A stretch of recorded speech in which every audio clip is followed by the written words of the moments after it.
Welcome back to another live stream. Hi, how is everyone doing? And boy, oh boy, am I glad to be back.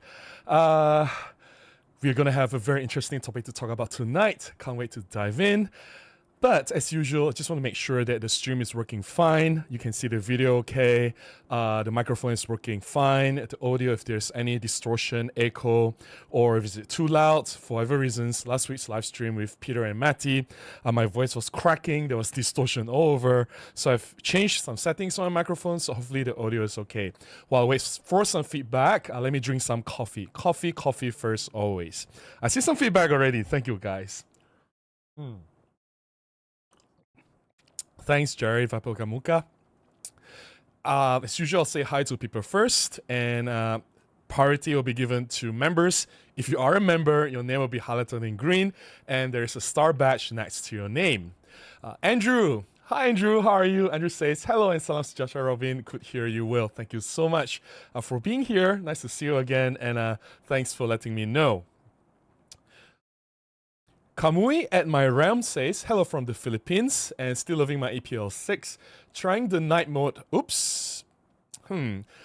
There is some problem with the the camera and the cable for tonight. I may need to buy a new cable already. So from time to time, if you see that my video feed disappears, don't panic. It will come back, all right? If it just blanks out for a moment, don't panic. I hope this doesn't happen too often, though. But yeah, I'm still here, don't worry. Kamui MRM says, hello from the Philippines and still loving my EPL 6. Trying the night mode on my camera. Not as good as the Starlight handheld mode. Yeah, the EPL 6 doesn't have handheld Starlight mode. I think cameras from EM1 or newer will have that mode. Jeff says, hey, Robin, everyone. Hey, Jeff, how are you? Nice to see you here. Vapagamuka says, good evening, Robin and everyone. Hey, Vapagamuka. Jerry says, audio and video okay. Thank you so much for the update. Thanks, Vapagamuka. Lenny the Lens says, hey, Robin, hope you're doing okay. Sound video is great. Have a sip of your coffee and let's do this. Yes, let's do this. And nice to see you again, Lenny the Lens. And thanks for the update. Jerry says, hi from Finland. 30 degrees today. Wow, that is hotter than my room. My room is 29 degrees. Night temperatures have been above 20 degrees as well. Yeah, I guess that's very close to Malaysia already. Enzo says, hello Robin, glad to be here for the new live. Glad that you're here, and I'm very happy to be back. And nice to see you, Enzo. Andrew says, none of my Olympus pen has Starlight handheld. Which Olympus pen do you have? I think from EPL 7 onwards, we'll have the handheld Starlight mode. The North American Traveler says, hello from Summerfield, Florida, I'm guessing, FL. Hello to you too. Clint says, good morning, everyone. Hey, Clint, very nice to see you again. So good to be with you, Robin. Work and the other things have kept me from joining in for a while. No worries. If you're busy, if you have things to do, well, this live stream is not like the most important thing ever. And if you want to rewatch the playback later after the live has ended, you're most welcome to do so. And even if you don't, you can always join the next live stream. So I'll always go live as frequently as I can, at least once a week, all right? Luis says, Robin, I'm so glad you're back into your routines. I'm sure that helps with everything. I really enjoy your lives and videos. Thank you. Thanks for being here and thanks for letting me know. And yes, things are slowly getting back to normal and I'm really glad to be back. Okay, as usual, let's start with giving you guys some updates on what's happening in my life. A few weeks ago, the previous solo live stream, I was telling everyone that I'll be taking a break, a 1-week break, as I'll be traveling home to Kuching to celebrate Mum's birthday, and I was traveling to China for about a week with Mum and the church friends. Unfortunately, something tragic happened. If you are not updated or if you don't follow what's been happening in my life, Mum passed away in China unexpectedly, and that was I'm still processing at the moment. It just happened so suddenly. It was really difficult for me.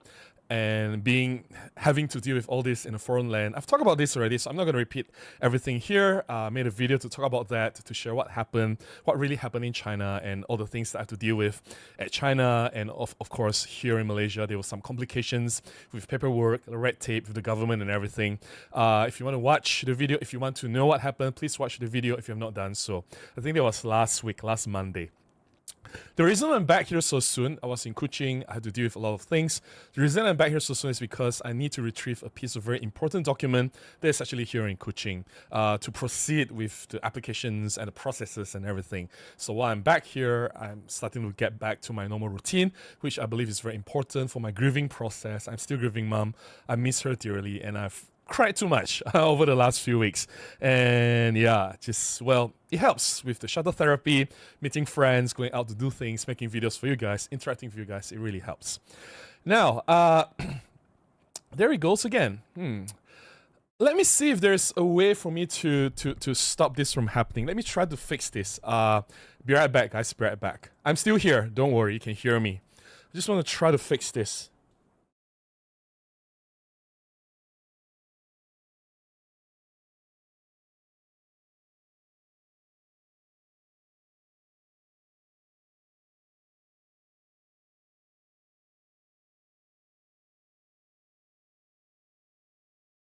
I'm pretty sure it's the cable because the camera looks fine. So I hope this solves the problem. I don't want the screen to just keep going black in and out like that, right? But hopefully everything is okay from now onwards. So where was I? So back from China, getting back to routine. I'm still grieving mom. The day before mom passed away, timing was so bad. Mati Solanto, Peter Fosgard, and we launched a workshop. We are conducting a photography workshop in Kuala Lumpur here, which is my turf, next year in 2026. And just a few hours after we launched the workshop, my mom passed away, and I felt so bad for being away for so many weeks because we do have an early bird promotion. If you sign up before 31st of July, which is technically today's the last day for the early bird promotion, you get $200 discount. And I'm the one that is here in Malaysia, in Kuala Lumpur, and I was being away. I wasn't doing anything to promote the workshop. And then I took an extended leave from everything because I have to take care of things that happened after my mom's death. I need to report to the government. I need to do a lot of things, bring the remains back to Kuching. We held a memorial. There was just so many things to do. I had to be away for a longer period of time, longer than intended. So there were things that I was supposed to do that I didn't do. So last week, we decided to do a live stream together to, to encourage people, to create awareness, to tell people that, hey, we are doing this workshop, and to encourage more people to sign up. And it was my first time ever doing a live stream hosting guests. I know I've been doing my live stream for like a year, maybe 1.5 years now. And by now it seems like I'm pretty good at this, right? But I've never done, or I've never had guests over in my live stream. I've never hosted anyone before. So this was my first time. I had to relearn everything. I had to use a new software. I need to learn a lot of things. I have things that I've never had to deal with before. And it was nerve-wracking because during the trial run, which we had one day before the actual show time, it was a disaster. Everything went wrong. We couldn't get Peter to join, and when Peter joined, we couldn't get his audio to function. There was no audio, and it was just a nightmare. There were so many things going wrong, but thankfully we did a trial run. We managed to fix most of the problems, and even on the day itself, before the live with Peter and Matty, which was last Friday, for some reasons I couldn't get Peter to join, and he just joined just in time before we went live, and it was so stressful. I had so much anxiety. Seriously, I have never felt so much pressure in my life before. And thankfully, the live stream went quite well. It went as well as can be. It wasn't perfect. There were things that could have been improved. And obviously, I normally stream in 4K, and I did not dare to pump in the streams in 4K because you see this is one feed in 4K, right? This is one footage in 4K. But what happens if we have three separate streams or footages 4K combined into one. I'm not even sure if my internet can handle that. I'm not sure if my computer is powerful to handle that. My computer is now 6 years old. There were so many questions, right? And obviously I have to pump the feed in, which is just full HD. So when it came to the photo sharing session, it wasn't perfect. There were so many minor problems there. And here, small hiccups, nothing major. No one dropped off. I think the stream went quite smoothly. Everything was quite clear. We can be heard quite clearly. We can be seen quite clearly. So I'm very thankful that it went as well as can be. And thank you guys for being there. For those of you who joined the live stream last week, if you have not, I think it's a worthwhile live stream to check out. It's my first live stream featuring guests, and I couldn't be more grateful to have both Peter Forsgaard and Matti Solanto into the stream talking about creating impact in street photography. I think both Matti and Peter, they shared plenty of tips on how to improve your photography, taking your street photography game to the next level. Also, they've shared plenty of beautiful photographs which were truly inspiring. All right, nothing much happened in my life. I actually flew back to Kuching a few days ago just to do a few more things. There'll be a lot of back and forth from Kuala Lumpur to Kuching. I need to settle a lot of things post mom's death. Things are not 100% done yet. In subsequent weeks, I'll still have to travel back to Kuching. So that will disrupt my usual timetable or routine, but it doesn't really matter. Whatever that needs to be done will have to be done. I'm not complaining. I'm just saying that will bleed into the things that I have to do. There is an event tomorrow, which is very interesting. I haven't decided if I want to go, but I'm like 50-50. Fuji's latest camera, the X-E5, they're having a touch and try session in one of the new camera stores, which I want to support. And I thought of going to the camera store, give them a shout out, and do a video there. But I'm also half considering not to do it because this camera was launched, if I'm not wrong, before the OM5 Mark II. So it's been more than 1 month. And, you know, like in terms of internet timeline and YouTube trending topics, this is like not a hot topic anymore. The porridge is cold or the noodle soup is already cold, and I don't think people are interested in the camera anymore. But anyways, I may do it because I do want to support the camera store, and I myself am curious to try out the X-E5 and see it in person. So while doing so, why not make a video and share with you guys? But I'll decide when I wake up tomorrow. That'll be for tomorrow. Okay, yeah, that's it about updates in my life. Nothing much happened. I did release a new video last Monday talking about Handheld Starlight mode, which is an effective tool in some Olympus cameras that can help you to mitigate high ISO noise shooting in low light conditions. I thought it was a very nice feature to have. I think it's very effective in reducing high ISO noise in situations where you really have no choice but to bump your ISO numbers to really high. And I've demonstrated in a lot of situations how it can be useful by doing a POV shooting. For those of you who have not checked out the video, please check it out. And yeah, pretty much. Oh, talking about the workshop that me, Matti, and Peter are doing. Well, you can check out the workshop. I have the link here in the pinned comment. Please go to the link and you can sign up on the workshop there. It's also in the descriptions below. All details and exact dates, what we are doing, what you can gain from the workshop, things like that. I myself will be there. I want to show you guys around my favorite street hunting grounds. Everything is there. Okay, let's drink some coffee and I'll get to the chat and then we'll start talking about the topic for today, which is very exciting. Some coffee first. Okay, we have more members. I'll go to members chat first. Andrew says EP3, EPL6, and EPM2. I think all cameras before EM1, unfortunately. Yeah. Chris says, "Hey Robin and all, great guest live stream the other day. Sound and vision good now." Thank you so much, Chris. Thanks for joining in the other day. So I remember your questions on the other day. Yeah. Max says, "Hello everyone." Hey Max, how are you? Henning says, "Oh, hey Robin and all." Hey Henning, nice to see you here again. Max says, "Is the care workshop open to skilled photographers only, and who is this for exactly?" It is for everyone. Doesn't really matter what your skill level is. The main objective is for you to come to Kuala Lumpur and experience my shutter therapy here. So all the places that I normally do my street photography, I want to bring you guys to all these locations. I think you've seen a lot of my videos and a lot of the shots that I've taken. That's the first thing. And you get to spend time with myself, Peter Forsgaard, and Matti Solanto. You can ask us any questions. You shoot along us. You can see us in action and hang out with us and learn whatever you want from us. We'll be doing our best to share as much as we can, and hopefully you guys can learn a thing or two about improving your techniques while shooting or improving your vision or the way you see things doing street photography. It doesn't really matter if you're a skilled photographer or if you're just starting out, we'll be happy to meet you. All right.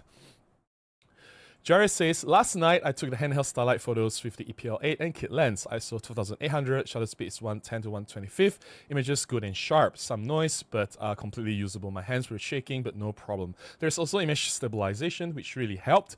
And yeah, at very high ISO, it is quite, it's something like magic, how it just removes all the noise, right? It's super, super effective. Yeah. Strafin says, you did an excellent job with the guests. Oh, thank you so much. And then there was that, right? The problem with that live stream hosting guests was that I had to think of so many things. And when I listened to the conversations, I was on another feed. It's like another browser. I can't see my OBS software. I can't see YouTube. So what's happening in that is actually Video Ninja. So I was on Video Ninja's site. That's where I listen to the conversation. I chat with Peter and Matty live. And then I pump the feed into the OBS software, and then it was then redirected to YouTube live. You see, things can go wrong at any stage, right? Whether it's at the Video Ninja or the OBS software or my computer or YouTube. If something went wrong, I wouldn't know where it was. And then I had to monitor different audio levels. I had to see all the feed, make sure the internet connection is fine, nothing bad happened, and all that. I still have to monitor the chat, make sure if there's anything important that I have to take care of, and I have to listen to my guests speaking, and I have to ask questions and interact with them and get the conversation going, and like my brain was functioning at 100% capacity. It was a nightmare, but I would like to think that I did the best that I can, and yeah, and thankfully everything went quite well. So yeah. Gigi One Life says, oh, missed the 15 minutes I was out with my dog. How are you, Robin? We are just starting. You didn't miss much. It's just me saying hi to people and some updates in my life. I'm good. I'm glad to be back. Ayman, how are you? Ayman says, Abam Bobin. Nice to have people calling me Abam. Andrew says, when is your talk during KLPF?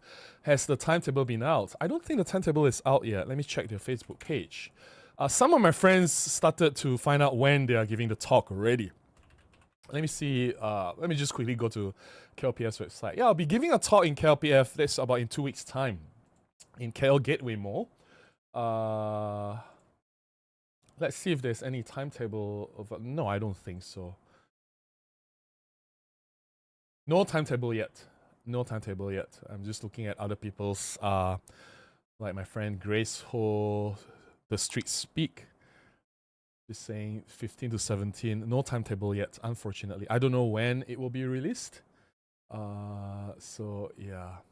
No worries. Let's see. Yeah, no timetable yet, unfortunately. Right. When it's out, I will make an announcement on my live stream because KLPF will be like Friday, Saturday, Sunday, right? So my live streams are on Thursday. I also post on my social media to tell people, hey, I'm speaking at Kuala Lumpur Photography Festival. If you're in Kuala Lumpur, if you're free, please come and, hey, say hi. Player says, I'm also using EPL7, hope to try the kit lens and the telephoto lens on Starlight mode. I wouldn't suggest using the telephoto lens. I think the kit lens or the wide angle is more suitable for this kind of situation. Long lens will be a little bit more problematic. John says, you were controlling a show that traditionally needs a handful of operators to get the show going. You did well. Do more hosting. I would love to come on. Don't know what to talk about though. Yes, John, you're definitely coming on. But next guest that I will be having will be Rob Track. I have gone to Rob Track's live stream last Sunday, which is just like 4 days ago, and told Rob Track, you are next. I want you on my live stream. I have not sent him the invitation yet. I haven't told him when I'm going to do this live stream. Maybe it's going to be in 2 or 3 weeks or maybe next month. I don't know. But yeah, because I owe it to Rob Track. He has hosted me for like at least 7, 8 times, maybe 10 times now over the past 5 or 6 years. I've appeared on Rob Track's channel so many times. A lot of them are with the group of Micro Four Thirds photographers from all over the world, like Peter Fosgard, Matty Solanto, Micro Four Nerds, Emily, Jimmy Chang, Red 35, Benjamin Chappell from the Narrow Band. channel, a lot of photographers, and it's always an honor. It's an annual thing, right? And outside of that, I have also been hosted by Rob Track as a solo guest, and yeah, it has always been fun, and I'm very thankful that he did that for me. So now I have to return the favor to Rob Track first before I have everyone else on my channel. But John, you're definitely coming on one of these live streams. Definitely. And thanks for the kind words, John. It wasn't easy, and I was really stressful. I've never stressed out so much in my life before, and you should have seen the trial run. It was a disaster, and I had two friends who came in and helped. They were trying to pinpoint or figure out what went wrong and trying to troubleshoot. It was a nightmare, but thankfully we managed to iron out most of the kinks, and thankfully the actual live stream was not too disastrous. So yeah. Luis says, speaking of the camera store video idea, have you ever thought about having like a Robin Moore channel to put videos like that on so you can do them but it won't mess with the algorithm of the main channel? I did. I have a second channel. And you know what? I started the second channel post-pandemic because I thought like, hey, you know what? There are things that may not be photography related, or there may be other things I don't want to put on the main channel. I'll just throw it at the second channel, right? Let's say my travel vlogs, or I attend a certain event like Kuala Lumpur Photography Festival, which may not be the main thing for my main channel, but it will be good for my audience to find out about the places that I go to or the other photographers that I meet. And I have not posted a new video since... I don't know when was the last time I made a video on that channel. Let me see. Okay, the channel still exists. That's the good news. The last video I posted was 8 months ago. So there you go. I had 86 videos there. Not bad, right? It has been around for several years, like 2 or 3 years. I have 86 video, and I think YouTube has threatened to demonetize that channel. Doesn't really matter. It's not a priority. I only have like I said, I started the channel post-pandemic to throw in videos that I don't want to put on the main channel, but then as time went on, I get busier and busier. I get more jobs, I get more bookings, and yeah, even this channel, I put in a lot more effort on my main channel. Now I'm doing live streams, I'm making videos, and put in a lot more time, and I just don't have any more spare time left to do anything else, especially for that second channel, which was never a priority anyway. So, you know, it's like the channel is there, but yeah, it's it's probably just sitting there collecting dust at the moment. So yeah. Enzo says, hi Robin. Have you ever tried ISO bracketing? It's basically a single picture amplified 3 times. By combining them, it's a good technique to get rid of noise with moving subjects. But then you have to combine them in post, right? I hate post-processing. I am the guy that spends more time shooting out there, and I just do a few sliding on my photographs, and that's it. Like, a lot of people don't believe me when I said I did very minimal post-processing. I don't spend more than 5 or 10 seconds editing one photograph. If you're asking me to spend 1 minute or 5 minutes, that's not me, that's someone else, right? Camera Perf says, hey Robin, great to see you back. I'm glad to be back. Thanks for being here. Jerry says, your live stream with guests did work better than those in Finnish TV news. Oh, you're being too kind, Jerry. You're being too kind. Yeah, obviously I still have a lot of things to learn. I need to improve in a lot of things, but I guess for the first trial or the first run, I guess I did quite well. Hey, for the first time. So yeah, I would say achievement unlocked. Max says, you guys are talking to each other. No worries. Camera says, Andrew Boy of Beyond Photography would be a great guest. Andrew is a great teacher. I have seen him giving talks before. And last time he was involved with Nikon Academy, or he was the guy in charge of Nikon Academy. And he had a falling out with Nikon. Something really horrible happened between them. Either he was being fired or kicked out, or I don't know. Nobody knows what really happened. Only those who know, right? But there was a huge falling out between him and Nikon, and then he went on his own way. He still started his academy and things like that. He has a YouTube channel. Perhaps the largest photography-centric YouTube channel in Malaysia is Andrew Boy. right? After Andrew, there were one or two more channels that are bigger than me. I think, yeah, I'm possibly the fourth or fifth largest photography channel in Malaysia. There are not many photography channels in Malaysia, so the largest is Andrew Boy. However, as much as I love Andrew, I admire his work. I think when it comes to teaching, he is the best photography teacher ever. Like, if you want to learn your basics about how ISO works, shutter speed, aperture, composition, flash photography, for example, how to get a properly exposed image, all these basics, like how to get the best out of the camera, I think Andrew is the best teacher out there in Malaysia. I haven't seen a teacher better than Andrew, explaining all the details in a very simple way, simple to understand, easy to digest. And I would think that even if you know nothing about photography, you're a total beginner, you go to Andrew's class, you can definitely pick up a lot of things very quickly, and you can understand some of the more advanced features or controls of the camera very, very quickly. That's the primary strength of Andrew. However, let me see his channel now. Looking at his current channel, I'm just being honest here, Beyond Photography. The last I remember was he's trying to just promote his online courses. He's not really doing much content anymore, based on what I understand. Like quality communications, wireless connections on a budget, new ceramic, industrial grade, reasonable. I don't even know what those things are.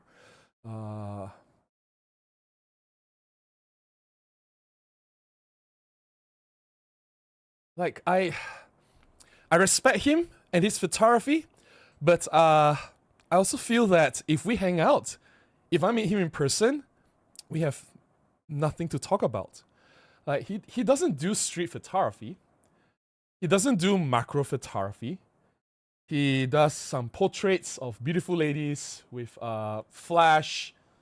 I do shoot beautiful ladies from time to time, but I don't know. Like, we are totally different. Like, very, very, very, very different photographer. It's like you're putting a bird photographer with a, I don't know, let's say an architecture photographer together, right? A guy that shoots interior design and architecture, and you put him together with another wildlife photographer, and I don't know, there might be some interesting conversations, but the things that we do, they don't overlap. And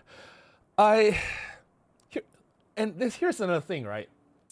I've been on constant lookout for other YouTubers and other content creators in Malaysia and trying to connect. And you know, when we meet, we'll say hi to each other. We will exchange ideas. We will connect, right? We will sometimes have photo walks together or even collaborate. Like, much like John Low now. John is another photographer YouTuber in Malaysia, and we constantly have meetups, hangouts, and we are friends, and we help each other a lot, right? Same with a lot of other content creators out there. I can easily name another 10 content creators or photography-related channels that I keep in touch with. But I've been doing YouTube for 6 years now. This is my 6th year doing YouTube. I started in 2019. The fact that our paths, me and Andrew, never crossed, camera perf, the fact that we never crossed paths, it tells you a lot, don't you think? Anyways, enough about that. MP says, hello everyone. Hey MP, how are you? Nice to see you here. Rolf says, hi everyone from Swiss. Hey Rolf, how are you? Max says, I have tried the OM3 and find it a great camera. Plus, is it me or the OM system just missed a great opportunity to make a creative dial, a Fuji killer feature, no sharing, and so on? I thought there's a creative dial, right? On the OM3, the color and monotone dial, right? Why is saying there's no creative dial? The dial is there. So yeah. Okay, I have caught up with the comments. I will drink some coffee and we will dive into the topic. The topic tonight is very, very interesting. Okay. So I made a video talking about handheld Starlight mode, which is inside this Olympus EPL7, which is an old camera. And most of the photographs were taken with this Panasonic 9 f1.7. Some photographs were taken with the Olympus 17 f1.8, especially some portrait photographs. Now, I've gotten so many comments. It was really interesting. I have never gotten this many interesting comments before, and it took a lot of time for me to reply to a lot of them, and I can see some recurring patterns, and there are a lot of misunderstandings, and some of them I couldn't figure out where it came from. I actually found out where, which I'll talk about later. But yeah, let's get to some of the popular comments and things that people misunderstood about the Handheld Starlight mode. I want to do some clarification here, and yeah, and hopefully you guys can understand the Handheld Starlight mode a little bit better. So for those of you who did not watch the video, please watch it. For now, the summary is that it's basically a feature in the old Olympus camera.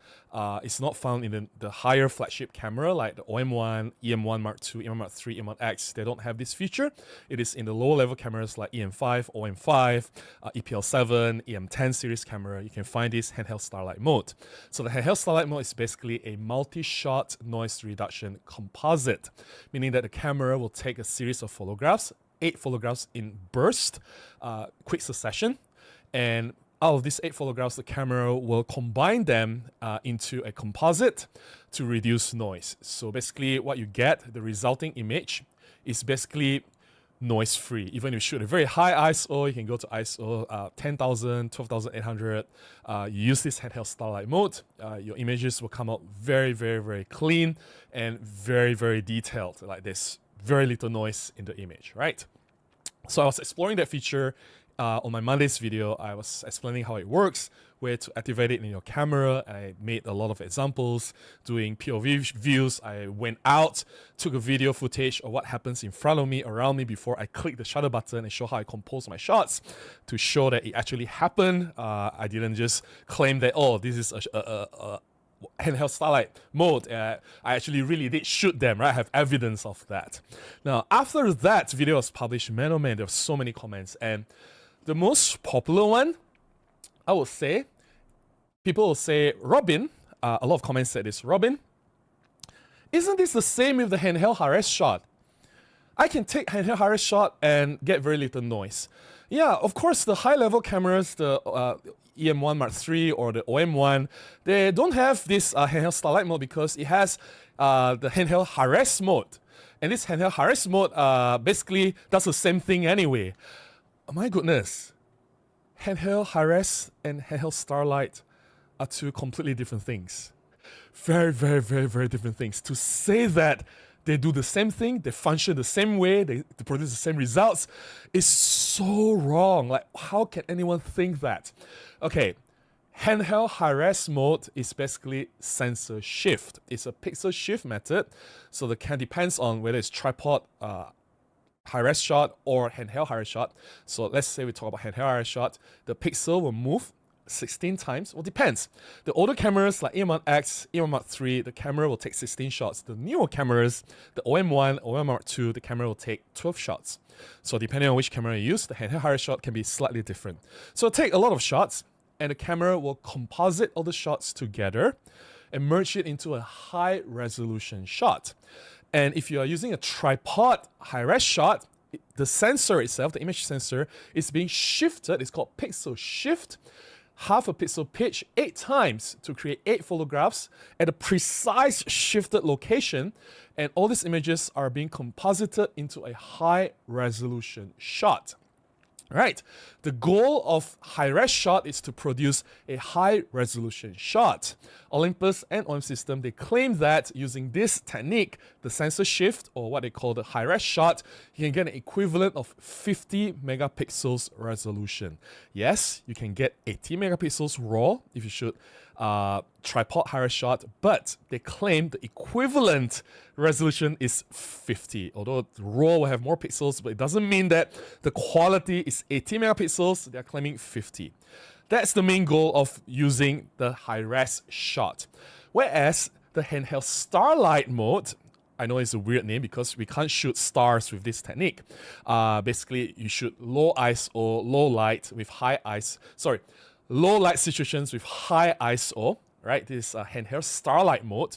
So this method is designed to reduce noise, to minimize noise. It does nothing to the resolution. So Handheld Starlight mode will take a composite of 8 photographs, and based on the information of the 8 photographs, right, because noise, high ISO noise happens at random positions.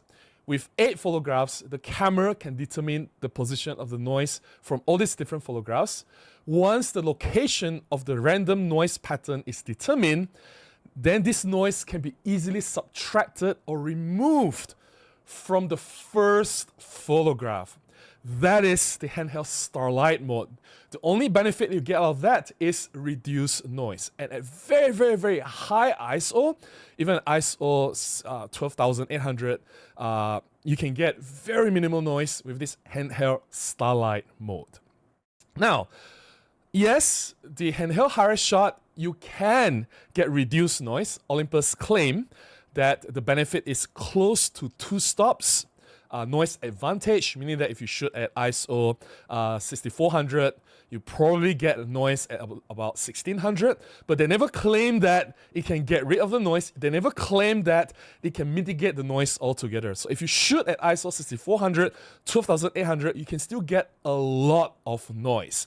Another thing that people seem to think that, I don't need Handheld Starlight mode. I can use the high-res shot to replace Handheld Starlight mode to reduce noise. But here's the thing. Because it requires a sensor shift or emerges multiple images based on your micro movement of the camera, emerges all the images together, there will be problems with movement. That is the number 1 weakness of using the pixel shift method or the high-res shot method.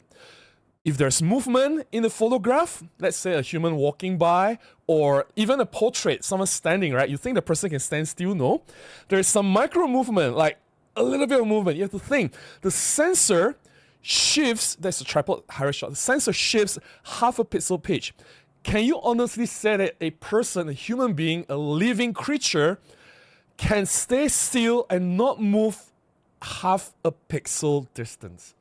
If you move half a pixel distance, the camera will not be able to align you properly, and there will be artifacts that will look very bad in your photographs. That's why when there's movement or when there's motion, let's say there's moving car or even human portraits, you cannot use the high-res shot. It will look very, very, very, very bad. Whereas the Handheld Starlight mode, because it has nothing to do with resolution, right? It's not really combining all the images together.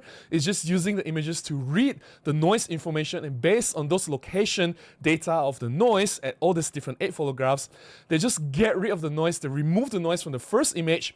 The first image usually, well, we have no control of the shutter speed. For whatever reason, the shutter speed is fixed at about 1/60th of a second. For a lot of photographs that I've taken, it's 1/60th or faster. 1/60th of a second was sufficient to freeze minor movements. Like if someone is standing still or if there's a little bit of movement, it's enough to freeze motion, which makes this Handheld Starlight mode a lot more useful in low light shooting situations. When you're shooting in low light, resolution is not it's not a priority. Increasing resolution in low light wouldn't make a world of difference anyway, but by reducing the noise effectively, it can make a world of difference day and night, right? So in very, very low light situation, if you need to use very high ISO, comparing Handheld high-res shot versus Handheld Starlight mode wins. Not only it has reduced noise, but you can use it for moving subjects. I'm going to show you some examples now.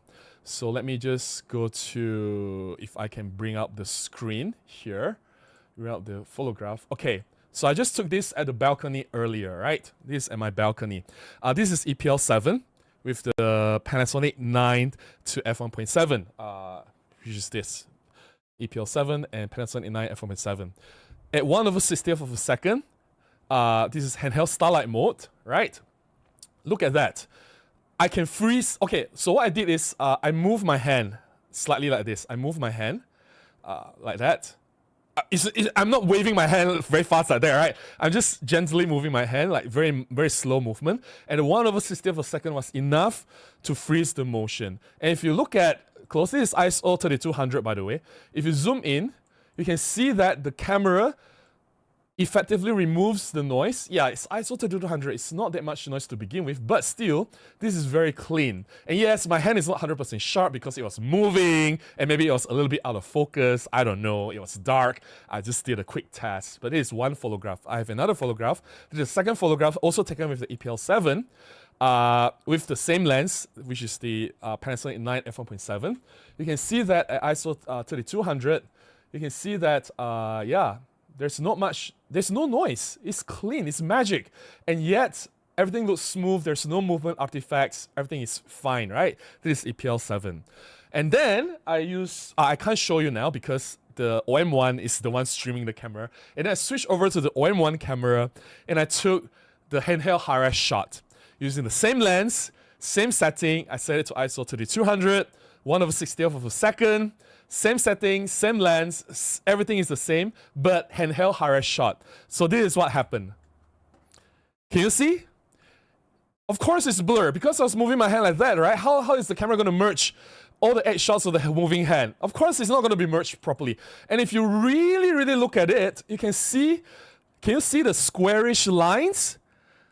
These are the artifacts that I was talking about. It's not just motion blur. If it's just motion blur, it is easy. It can be easily corrected, right? Like, we don't mind motion blur. But can you see this weird squarish thing? Artifacts. Can you see this? This is not supposed to be there. And this artifact is because the images were not merged properly due to movement. And that's the problem with high-res shot when there is movement. And so that's why you cannot shoot portraits of people, especially in this situation. It's very bad. This is just one example. I'll show another one. So this is the second attempt. I tried to move my hand slower this time, but still it's a mess.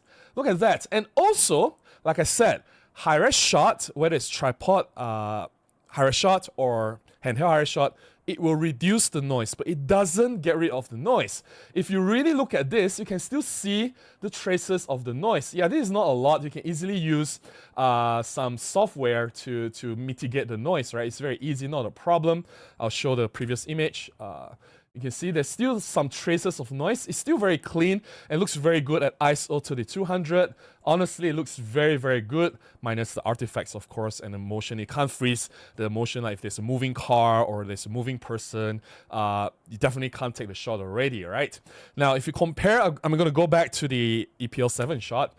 Can you see the difference? And of course, this is less resolution, so if I keep zooming in, it's going to be blur. But can you see like how smooth this is, how noise-free this is compared to the higher shot? Not only that, can you see like, you know, it's an actual hand that you can see if you still want the hand to be there. Can you see the huge difference, right? This is the high-res shot on the OM1, and this is a handheld Starlight on the EPL7. And in situations where, you know, you shoot in low light, yes, if it's just buildings or landscapes or wide-angle shot, interior of a house or whatever, if there's nothing that's moving, or if it's a still life, if you use a high-res shot, no problem, right? Everything is fine. But I gotta say, based on my experience, in a lot of shooting scenarios, even if you shoot like a cityscape, there will be cars moving, there'll be people moving. Even if you shoot like a landscape, the trees will move. And when it moves, there will be artifacts. And these are the artifacts that will look very, very bad in the photograph. Can you see this? Like the squarish thing is really bad. So yeah, I'm gonna switch over to the other scene now. Camera, okay. Let me just pull back all the other windows. So yeah, so what I'm trying to say is that handheld high shot has its advantages. You can increase the resolution, you get a bit of reduced noise, that's it. But handheld Starlight mode is a completely different thing. It's a different thing altogether. And to say that, oh, isn't it the same? No, it's not. Like, I can do the same thing with the handheld Starlight mode with the high-res shot. No, you can't. And you have more problems, especially when there's movement. Now, that's number one. I need to drink my coffee for this. Number two, some people say, oh, I just did this on my camera with the HDR mode. It's the same. I went to the low light shooting with my camera and you just use the HDR. I get the same effect. I'm like, what? And some people say, oh, this handheld Starlight mode is like HDR mode. It is not. So HDR, high dynamic range, the mode is designed to increase dynamic range of the photograph by taking multiple shots. I think 4 shots in the Olympus camera, the built-in feature, and you combine all these 4 shots to get a wider dynamic range. You have more details in the brighter area and the darker area. So what the camera does is the camera will fix the ISO at 200. It doesn't change. You cannot change the ISO when you use the HDR setting in a camera. I'm talking about the built-in feature. Camera will take 4 shots subsequently or successively with varying shutter speeds from very fast to very slow, meaning that fast shutter speed will capture a darker image, the slow shutter speed will capture a brighter image.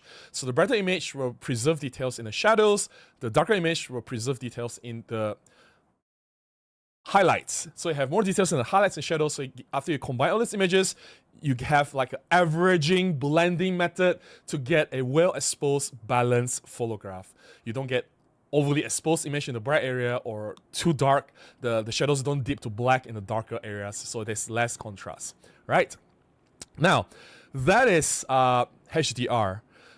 You cannot use the same method in low light. Let's say you're shooting at ISO 3200. How? You're fixed at ISO 200.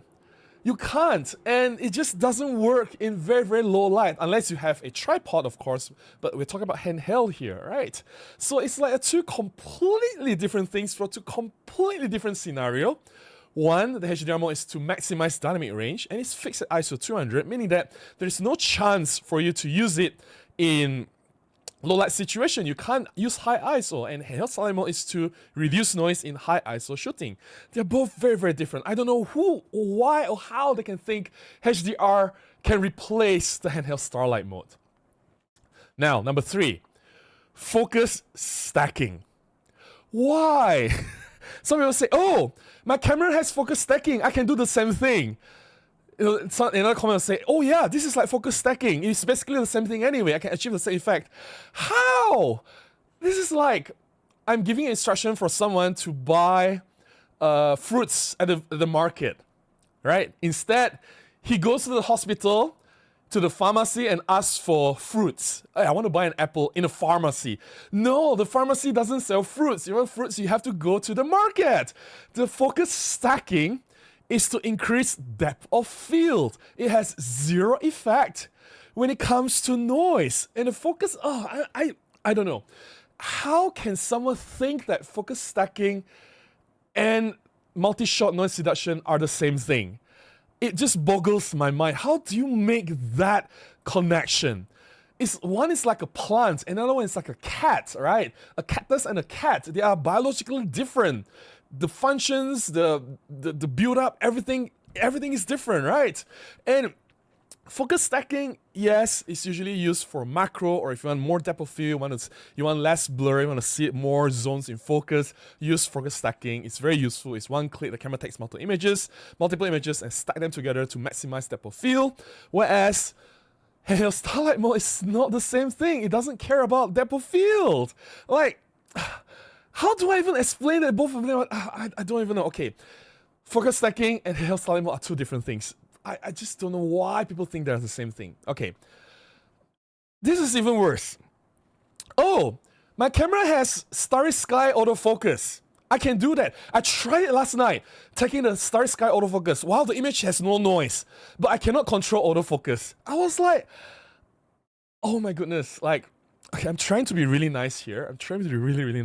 And I understand that a lot of people may not know a lot of things, and a lot of people are very new to photography, and Olympus or OM system cameras have too many features. But when I throw out one feature out there, just one specific feature, right? Handheld Starlight mode, why suddenly all the other features are the same? Oh, HDR can do the same thing. Focus stacking can do the same thing.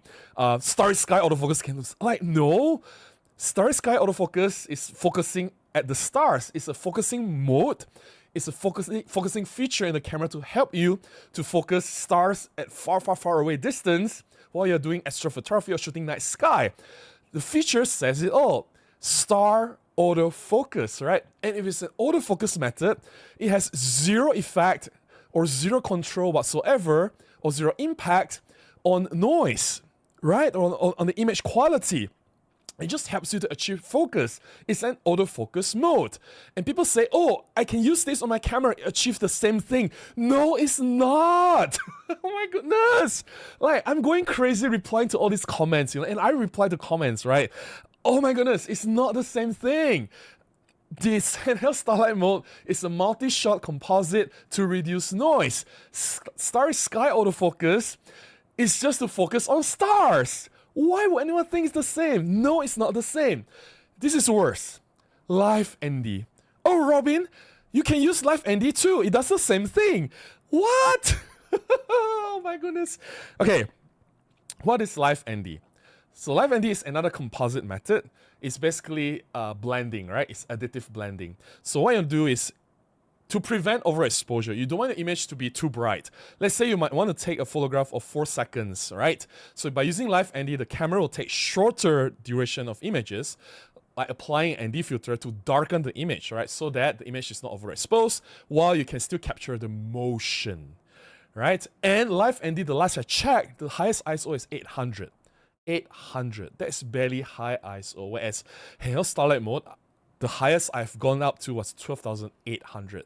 That is a lot of difference. 800,006, 3,200, 6,400, 12,800. That's 4 stops of difference. So when you're stuck at ISO 800 and you can't even get a full exposure 800, you're basically darkening it when you're using the Live ND so that it's not overexposed, right? And at the same time, the camera captures the motion. So first of all, you're already darkening the image, which you don't want to do when you're shooting in the dark, because you want the image to be bright. You want the image to have more brightness, more exposure, right? So Live ND is actively darkening the image. It's already counterproductive to what you want to do in low light. And highest ISO is 800. You can't use that in low light as well, especially, if it's 800, it's not really low light. If it's just ISO 800, you don't even need to use Handheld Starlight mode. Just a single shot is good enough. When you want to use Handheld Starlight mode, you want to use ISO 3200, 6400 or beyond, then you can see the benefits. If it's just ISO 800, why bother? Or ISO 400, why bother with Handheld Starlight mode? Just single shot, good enough. And worse, Live ND intentionally induces motion. It is the mode that you want to capture, like silky smooth river water, or like the waterfall coming down. You want that smooth water motion effect, right?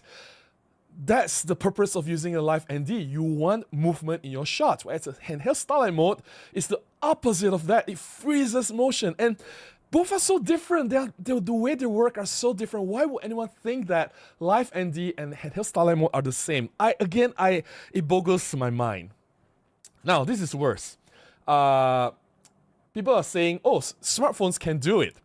I'll prove to you smartphones cannot in a while. It's totally different from smartphone, but I'll talk about it in a while. Photoshop.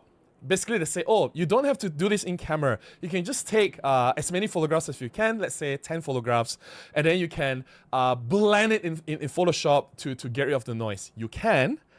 However, have you tried it on moving subjects? Can it get rid of movement? Are you sure that the blending or the averaging method on your Photoshop or whatever software that you're using, are you sure it can mitigate movement like the Handheld Starlight mode? I'm pretty sure it cannot. I haven't tried it. I don't care. You can try it and verify it yourself, because I'm pretty sure how it works. It just combines all the images together. So if there's movement, let's say that you have 10 photographs, right? One person moved from one end to the other in that 10 photographs. Are you sure there's no 10, like the shot of the dog that's elongated in like a living room because the dog walks from one end to another, the composite image? You get what I mean? I'm pretty sure that will happen if you use the Photoshop blending method. Now, this is another thing that I was very, very, very, guys, I have been doing YouTube for 6 years, and I've been blogging for more than 10 years before that.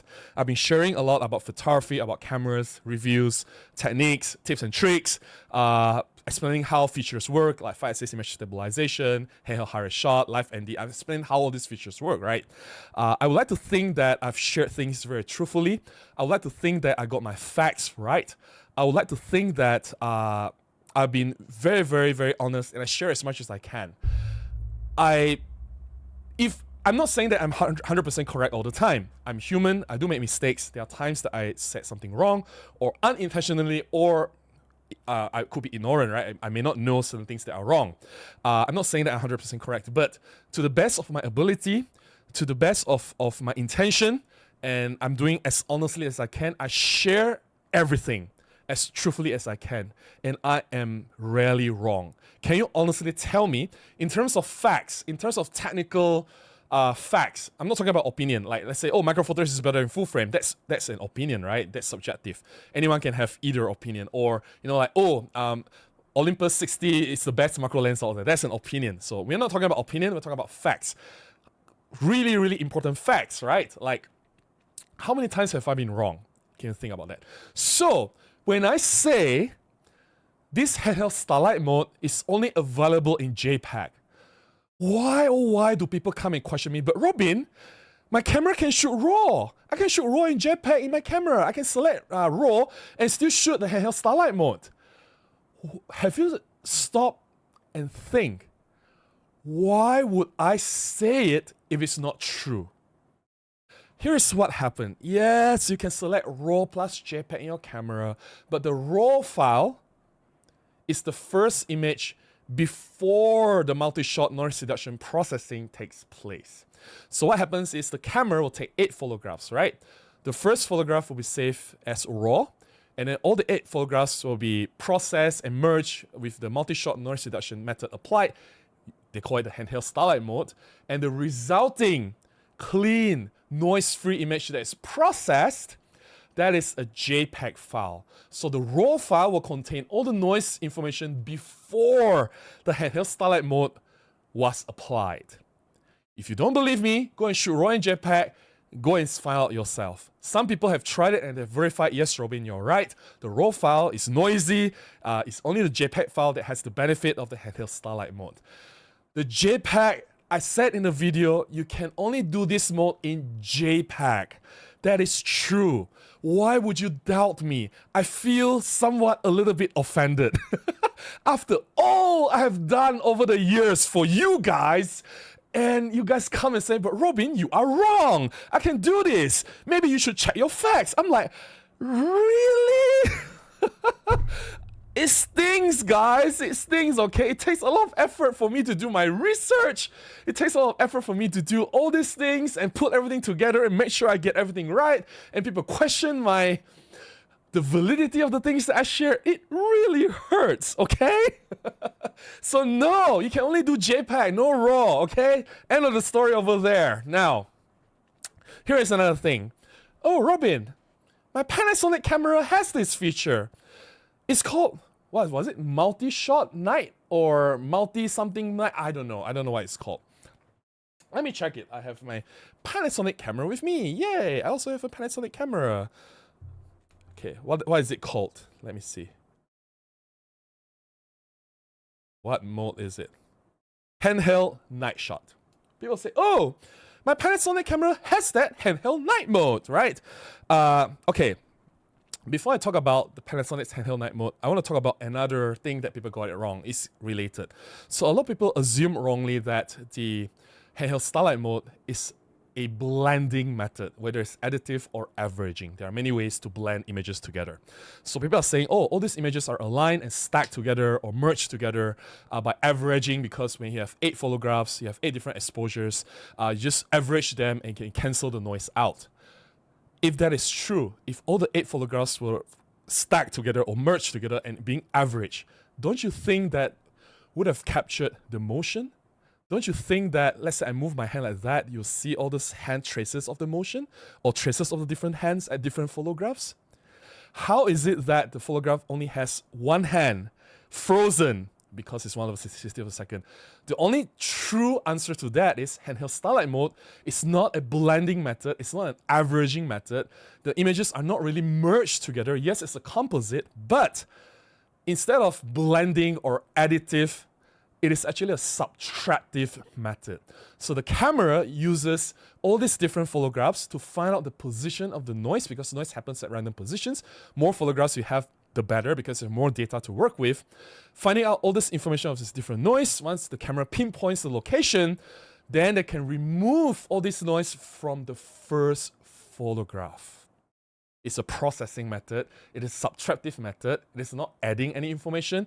It is not blending anything. It's not averaging anything. It is subtracting noise. Now, think of another way. Dark frame subtraction method, which is it's called noise reduction in Olympus camera, but basically the camera uses this dark frame subtraction method if you do long exposure. If you do long exposure, let's say you take photographs of 5 seconds, 10 seconds, half an hour, you leave the shutter open, there's this phenomenon called hot pixels, right? Hot pixels look like noise, but the difference between hot pixels and noise, hot pixels happen at fixed position, noise happens at random. Noise is high ISO, due to high ISO, the sensor hits up, whereas hot pixels are fixed. So dark frame subtraction means after the first exposure, the correct exposure is done, the camera closes, and the camera will take another frame, which is called dark frame, because the shutter is closed, so the frame is completely dark. But because it's the same exposure, let's say 5 seconds at proper exposure and a 5 seconds dark frame, the dark frame will also capture the hot pixels. So based on the information on the hot pixels, the dark frame subtraction method, based on the data from the hot pixels in the dark frame, will superimpose it on the original photograph and remove them altogether. It's subtraction method. So when it comes to the handheld starlight mode, instead of hot pixels, it is noise subtraction. So based on these 8 photographs, when you combine all of them together, the camera can pinpoint all this location of the stray random noise pattern and remove them digitally by processing. It's subtraction, not blending, not averaging. So that's the difference between handheld starlight mode and a lot of other multi-shot noise reduction method in Sony, Canon, Panasonic, blah blah blah blah blah. So here, let's look at Panasonic's noise reduction or what was it? Handheld night shot. Okay, here we go. I need to go to Windows screen. Here we go. So this was handheld high-res shot, right? And this is the Panasonic's handheld night shot, taken with GM1 with the 9 f1.7. Let me just put the lens over. Panasonic lens on Panasonic camera, right? I think immediately you can see what's the problem already. Quite obvious, right? Very, very, very, very, very obvious. So Panasonic and GM1 and 9 f1.7. Do you see the problem? It's multi-shot, yes. Can you see? Like there's traces of hand here, there's hand here, there's like three different hands. Can you see all this like weird blending? There's one shot, all right. And also, okay, it's slightly underexposed. It was a quick and dirty shot. I don't really have time to like spend half an hour to do this. I just spent a few minutes. But the noise reduction is not very effective. Also 3200 ISO. Like compared to, let's say I go back to the EPL7, right? This is EPL7 shot. Look at that. ISO 3200, look at that. If you go to the Panasonic again, if you look at the noise, it's pretty bad. Okay, this is just one example. I have another example. Can you see how many hands? There's like 4 hands stacked together. Can you see this? Multi-shot. Can you see this problem? This is blending. This is blending method. So Panasonic blends all the different images together, and this is what you're gonna get if you use Panasonic's camera, if you use Canon's camera, if you use Sony's camera. Some people say, oh, Sony had this like 15 years ago. Sure. Or you can do this in Photoshop. Sure. So you're gonna get this, right? And honestly, Panasonic is not even doing a good job at reducing the noise. It's pretty bad, right? Okay, let's see. This last example from Panasonic, also GM1. Look at that. What is this? What is this? Again, I'm just moving my hand gently, right? And it was using a pretty high shutter speed. This was 1/50th of a second, which is strange because same setting. Think about this. This is same lens, same setting, ISO 3200, f1.7. This is 1/50th. Whereas this Olympus camera is ISO 3200, f1.7 at 1/60th of a second. It seems like it's brighter with the Olympus camera. I don't know why. Maybe it's just some JPEG processing that I'm not aware of. So I don't know why. So anyway, this is I I think you can see the problem. Like, do I need to explain it? This is what blending looks like. You cannot combine the images properly, and when there's movement, you get artifacts and you get all these problems. This is what you get with the Panasonic's handheld night shot. People say, oh, I can do this the same thing with my Panasonic camera. But two problems, right? One, the noise is still pretty bad. Not much details. And two, all these movement errors, like all this blending problem when there's movement in the photograph. I think I've done good enough job to explain the differences, right? I think it's pretty clear what I'm trying to say, what I'm trying to convey. I'm not saying that, Panasonic shot is bad. Yes, maybe it's useful in some situations, but clearly Olympus Handheld Starlight mode was something remarkable. Something that is overlooked, something people don't talk about a lot, and something that I want to be implemented in higher level cameras like OM1 or OM1 Mark II. And I want some controls to make it a bit more useful. Currently, it's very limited in terms of usage and use case scenarios. You can't control any settings of the camera. ISO is determined by the camera. Shutter speed, aperture, everything is determined by the camera. You can't even control white balance. It's only in JPEG, which is even more crucial. If you're shooting JPEG, you cannot control white balance. You get like really bad colors, right? I wish we can shoot RAW, so we don't have to worry about white balance. And not only that, we can also use silent shutter, so it's not so loud, right? If I enable the Handheld Starlight mode now, if you can see this Handheld Starlight mode, yeah, it's pretty loud, right? So yeah, let me just turn this off so that I don't drain the battery. Pretty much, there are a lot of things that can be improved, and why not? Because we know that Micro Four Thirds is not the best when it comes to low light shooting with high ISO. Having this as a weapon, or at least a tool that can be useful in some situations. Not all situations, it can't be used in every single situation, I know, but in some situations, I think it can be very, very, very useful. Now, is there anything else that I missed that I want to talk about? I think all the clarifications about the Handheld Starlight mode from the comments that I've received, I've covered most of it. And yeah, I'm gonna go to my photo sharing next. But before that, I want to go to the chat first. Right. Let's see, we have 87 people watching. And let me drink more water, some water, because I'm getting really thirsty. I hope I've made I've clarified what the Handheld Starlight mode can and cannot do, right? It's not the same as Live ND. It's not the same as focus stacking. You cannot do the same thing with the HDR mode.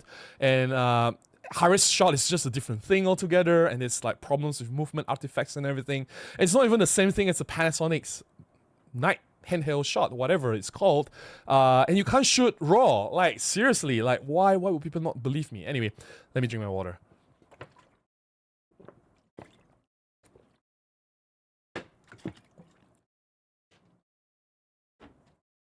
Let me go to the chat, and then I'll share my photographs for this week.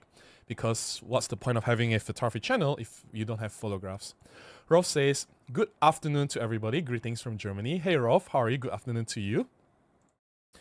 If we have any more members? Nope. Simon says, hello from Poland. Hey Simon, how are you? Nice to see you here. Jojo, how are you? You like chendol? Let's eat chendol together very, very soon. Jojo is a friend. We've been shooting together a lot, and I can't wait to catch up with him. He's been away for a while, but he's back to Kuala Lumpur now. Ken says, hi Robin, great to see you back, and hello everyone. Hey Ken, how are you? I'm very happy to be back. Jojo says, I really love your last video on the EPL7 in the Handheld Starlight. Yeah. Are you going to look for one? I saw some EPL7 cameras for sale. I thought I saw one for like 800 something ringgit. I thought that was a good deal. It seems like from the photographs, the EPL7 looks like it's in a great condition. Yeah, I'm not sure if it's still available though. Enzo says, Robin, I read somewhere that noise created by ISO between two stops like 4,000 or 5,000 is similar to the lowest stop ISO in that case. No, it's not. Simon says, does it use electronic shutter? No, it does not. It uses this. Wait, what happened? There you go. Henning says, people always get mad when they purge top level gear and you tell them they didn't get all the features. How dare you taking features from them? Do you know why this feature was actually removed? No idea. It was in the EM1 original. It was introduced in the EM1, and then for whatever reasons in the EM1 Mark II, not just the Handheld Starlight mode, the entire scene modes were removed, like completely no scene modes whatsoever. So yeah. Dell's Photography says, it seems that the camera is not the issue, but concepts of photography, blend, high, solo, light, starry mode, all different concepts. Hugs from Uruguay. Yeah, like but it's pretty obvious, right? When you talk about HDR, it's high dynamic range. It has nothing to do with noise, right? When you talk about starry sky autofocus, it's a focusing technique or a focusing feature in the camera. It has nothing to do with noise. Like, come on, isn't it so obvious? When you talk about live ND, it's simulating the effect of neutral density filters to darken the image, right? To prevent overexposure. How does that translate to low light? And I mean, the names are self-explanatory, like high-res shot. What does high-res shot do? To increase resolution, right? Like, I don't know. Jared says, last night I also took handheld starlight photos of water moving fast in the stream. They were nice looking too. Yeah, exactly, right? Yeah. Carl says, you're Wong, Robin. Waffle House is better than... What the hell is that? Lenny says, I love your honesty, honest opinions and giving the real facts about this camera processor, Starlight mode. I love an honest appraisal on the Fuji X-E5. We'll see. I'll wake up tomorrow and see how I feel if I'm up to it to do a video for tomorrow. Yeah, we'll see. We'll see. Servant says, Waffle House all day. There is no name on your profile, sorry. Thanks for the explanations, very interesting. Is there any way to have this noise reduction feature in the other OM cameras, like OM3 and OM1? No, but it's in the OM5 though. I'm not sure if it's in the OM3, but it's in OM, I'm very, very sure it's in the OM5 and OM5 Mark II. Jeff says, been trying handheld starlight mode on my TG7, works very well. Thanks for explaining how it works. No worries, I do my best to share as much as I can, right? That's why my channel exists. Yeah, Rebirth says, it does not affect by the lack of image stabilization. No, image stabilization will definitely help, and all Olympus cameras have image stabilization. Think about that. Even this EPL7, it has 3-axis IS, so the IS definitely helps, and at 1/60th of a second, you can get very, very pin-sharp images already. Faraj says, hi Robin, which is better to buy 40-150 or 35-100 for sport photography? 40-150. For sports, you want the longer reach. That 50mm will make a huge difference. 100 is a little bit too short. Mr. Joe Black says, thank you so much for sharing your experience. No worries, I do my best, and I share as much as I can. Simon says, I'm reading instruction for a newer EP7, and I see Starlight there too. Yeah, it is available in EP7. Yeah, yes, it is in EM10 Mark IV.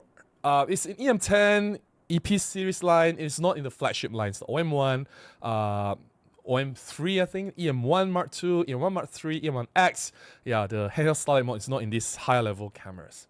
All right, I've caught up with the comments, with the chat. I think it's time to remind everyone that I have the membership enabled. So if you want to support this channel, you can definitely join as a member with just the price of a cup of coffee. You can get some really cool perks. You get to see my videos before everyone else. You have early access 24 hours before everyone else. We have members only live stream. This month is a little bit delayed. So for this month's live stream will be tomorrow. So if you join now as a member, you can come in and join the members only live stream. You have more direct interaction, with more intimate conversations. And of course, if a member, I'll prioritize my responses to your comments first with my new or old videos, or even here on this live stream. If you have a chat, I'll prioritize my responses to you first. I've also taken down some videos, some older videos that are not performing well, videos that are below 10,000 views. Generally will take them down. These include tips and tricks on macro photography, how to get sharp images, shooting black and white, or how to get impactful street photographs, as well as composition and framing tips. And all these videos, you can have full access to them if you join as a member. All right, so there are other ways to support me. If you don't want to join as a member, you can buy me a cup of coffee using this link up there, or you can contribute directly to my PayPal, or you can buy from my affiliate links from Amazon or B&H. Yeah, so any support goes a long way. Yeah, and definitely I appreciate you. It encourages me, inspires me to do more and share more tips and tricks like the Monday's video on the handheld Starlight mode. I can make more because of your support. So thank you to those who already contributed and bought me coffee or bought from my Amazon links. So I appreciate you very, very much. All right. Let's go to the photo sharing. So I think it's this one. Yeah. Let's start with the few photographs that I have shared on the Monday's video. So this is a handheld starlight mode, the few photographs first from the Monday's video, to show how this actually combated the movement, or actually froze the movement in the frame. If you look at my video, I actually showed the actual footage of this woman sweeping the floor. She was actively sweeping the floor, and this handheld starlight mode managed to freeze her motion, right? Just a few shots. Even here, like, all these people are actually moving, actively moving, and yet the motion was effectively frozen.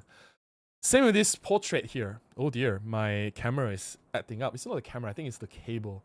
I hope everything is fine. Okay, so this particular shot of the portrait, you can see there's no motion, everything looks fine. Same guy, a wider shot. This is the 17 f1.7. Totally fine in terms of no movement or whatsoever, right? You can't do this with high-res shot, or you definitely can't do this with the Panasonic's multi-shot night handheld mode, whatever it's called. Yeah, again, another portrait to show that this is something that only the handheld starlight mode can do, and all the other tricks cannot do.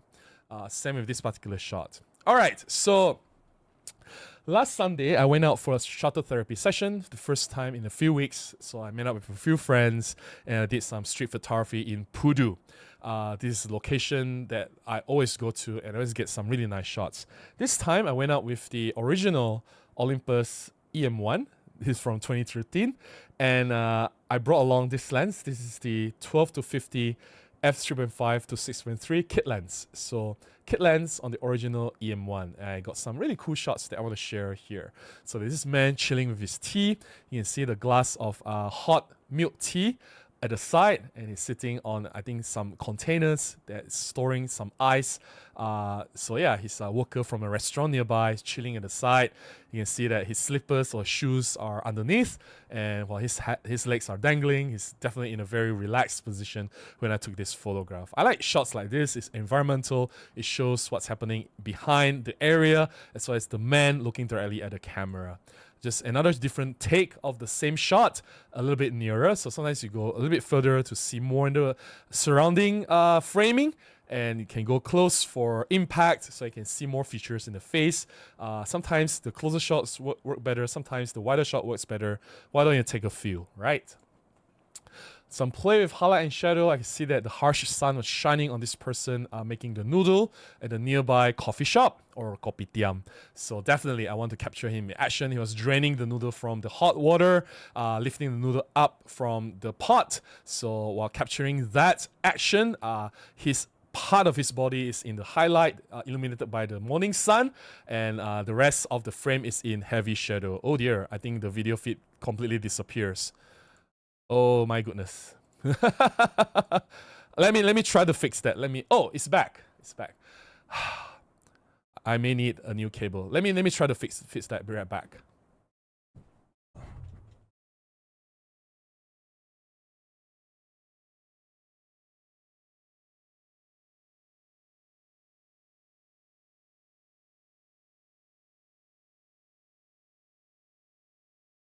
Okay, hopefully this works.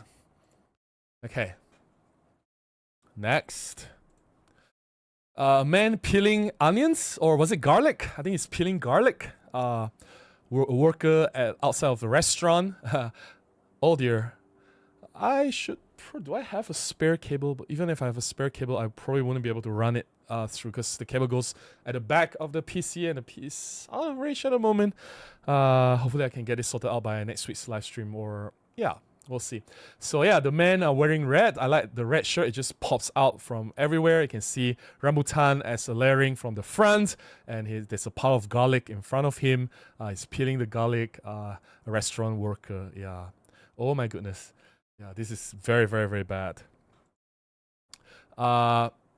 Frying Chinese donuts, I think.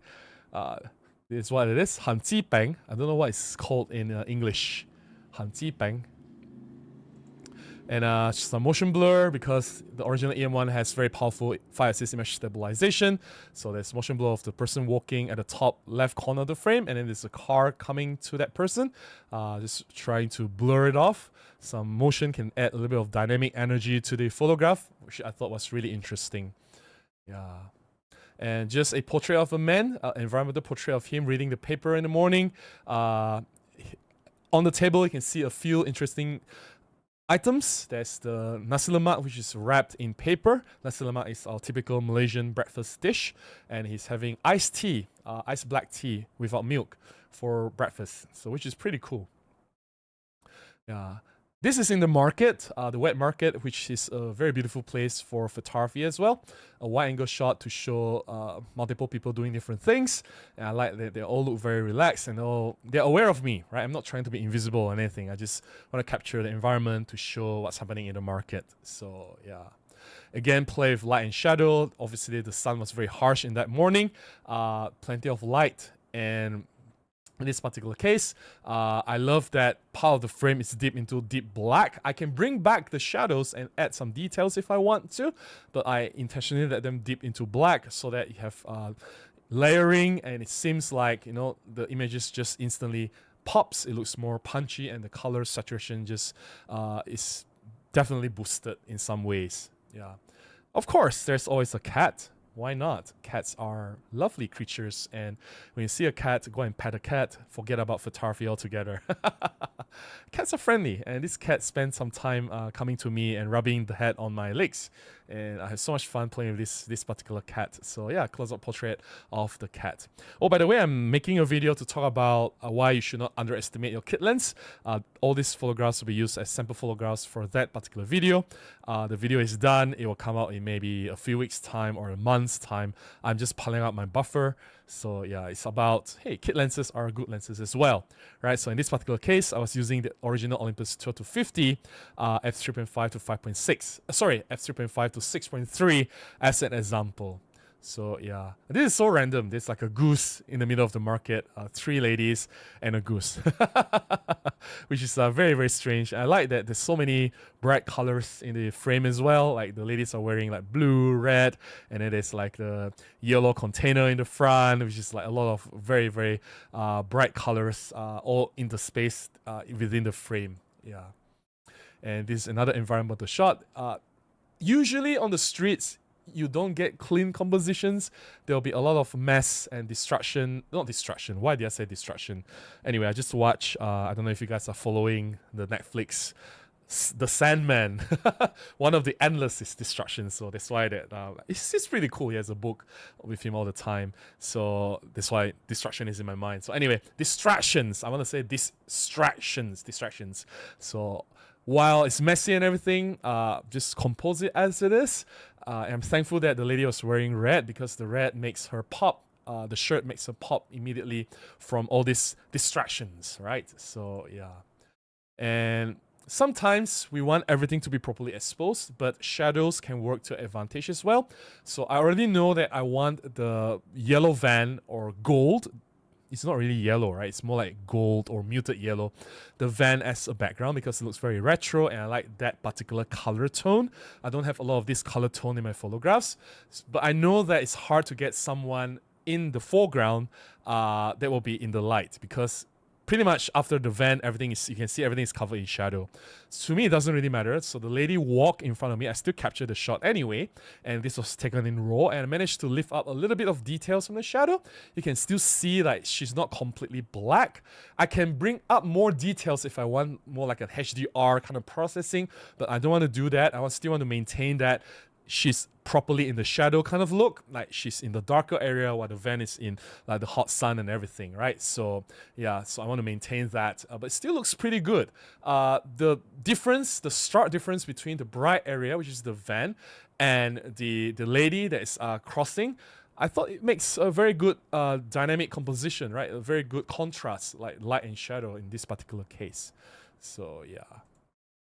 And this is a wide angle of a vegetable seller. I like how everything is arranged so neatly, and the colors and everything. It's just, I don't know, it just begs to be photographed, right? Sometimes you look at things, you just appreciate it as it is. And I like that there's a random hand holding a cigarette at the top right part of the image. You can see the hand there. Of course, it's a guy sitting at the back there. I just like that the hand is coming out like that. But the hand is not really anything important to me. I just want to capture the whole scene, how all the colors, everything come together so nicely. So yeah. And this is the last shot. I think a lot of you, if you're in Malaysia or if you've been to Malaysia, you'll know that this is cendol. And cendol is, I think it was my friend Rippy who requested that we have a cendol break. Normally we have a coffee break, but this time we have a cendol break. I normally would avoid cendol because it's full of sugar, and I'm at an age where I need to take care of the things that go into my body, like maybe not too high of a cholesterol, not too much oil or salt or too much sugar. And this is definitely full of sugar, but it's a favorite amongst the locals. It's our usual dessert, or something just we ate during very hot days to cool down. It's shaved ice with cendol with coconut jelly and red beans. I know to a lot of you Westerners, you find that having beans in dessert is weird, but we do that here and we love it. So yeah, that's cendol for you. So yeah, that's cendol in my background as well. So there you go. Let me drink some water, and then yeah, I will share a few more tips about low light shooting. I would think there'll be more people chatting and arguing with me about HDR is the same, or like handheld hard shot is the same. Yeah, and like, oh, I've been using my focus stacking and I get the same results. Like, hey, apparently nobody is in the chat saying all these things. I'm surprised. And the chat is surprisingly quiet for tonight. I don't know why. Did something happen? Henning says, just checked, OM3 does not have Handheld Starlight mode, unfortunately, right? They should have included it. I thought it's a very useful feature to have. Yeah. All right, before we talk further about the other methods to handle low light shooting with OM system cameras or Olympus cameras, let me remind everyone that I do have a workshop coming up in Kuala Lumpur that I'm organizing, conducting together with Peter Fosgaard and Mati Sulanto, both amazing photographers. This workshop will be in Kuala Lumpur next year. And the details of the workshop will be at this website. So it's in the pinned chat or in the description below. So check out the workshop. I think it's going to be fun. It has limited slots, so sign up quick before all the slots run out. Oops, I disappear again. I really need to get this looked at. But anyway, so far so good. It just disappears for a few seconds. So far so good. And this workshop is going to be so fun because I get to see you guys in person, and I get to bring you guys to my favorite street shooting locations in Kuala Lumpur. For example, the one that I've just showed you guys in Pudu, Kuala Lumpur, which is an excellent location. Everyone is so friendly there, and people are just so nice. And the environment, the background, everything is just so beautiful. And there's plenty of colors for you to work with, plenty of texture, and it's just a nice place to shoot. Not just Pudu, I'll bring you guys to Chowkit, Bukit Bintang, Petaling Street, as many places that I can bring you guys to, all my usual locations. I'll make sure that you guys have some really nice shots. And you get to hang out with Peter Fosgaard and Mati Sulanto, both very amazing, talented photographers, and they'll ensure that you improve your photography. They'll share as much as they can with you guys. You shoot with us together. We'll go out together, and I think it's going to be a lot of fun. I look forward to seeing you guys next year. So please sign up. Today is the last day for the early bird promotion. You get $200 discount. If you sign up today, by today, 31st of July, you get $200 discount, right? So yeah, more information, please check out the website as shown in the pinned chat as well as the descriptions. All right, let's go to a few more chat, and then we'll talk about more techniques. Henning says, lots of today's pictures seem to have a slightly grayish look, not that highly saturated, colorful look as you've showed in the past. Was it due to the... No. It's daytime shots, so there's nothing to do with... You only use handheld starlight mode in low light shooting situations when you need high ISO, right? All these images were taken with very low ISO numbers, ISO 200 or 400. I think there's a slight change of processing. So in terms of me presenting the photographs, I don't want the overly gritty, overly punchy look, which is, so normally how I edit my photographs last time is I will like just slide my contrast all the way, right? And I want like the blacks to be totally black. I want my I don't even care if the highlights is blown out or whatever. But these days I tone down the contrast bit. I don't want to be overly contrast look in my photographs. I prefer it now to be a bit more balanced and a bit more neutral. Like for example, some photographs will benefit from this processing. If you take a look at this particular shot, let me see if I can show, like this one. If I boost the contrast in this particular shot, the lady will just completely dip into black. It can work. It will still look good or artistic, but I want a hint of balance in the photograph.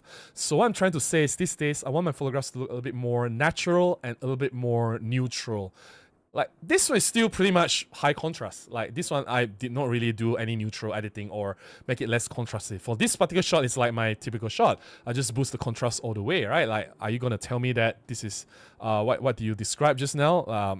It's not highly saturated, colorful. Like for this photograph, you can see the red is very, very red. The yellow is very, very yellow. Like if you add any more saturation in this photograph, it's just gonna be over-saturated, right? So yeah. Same with this photograph. Like the yellows are so yellow already. The blue is so blue. If you add any more saturation in this photograph, it's just gonna look very, very, very bad and unnatural. So for this particular photograph, it's like my usual processing as well. It's just a cat. Like how else do you want to edit the cat, right? Let me see. This is also my usual processing, right? Like the greens.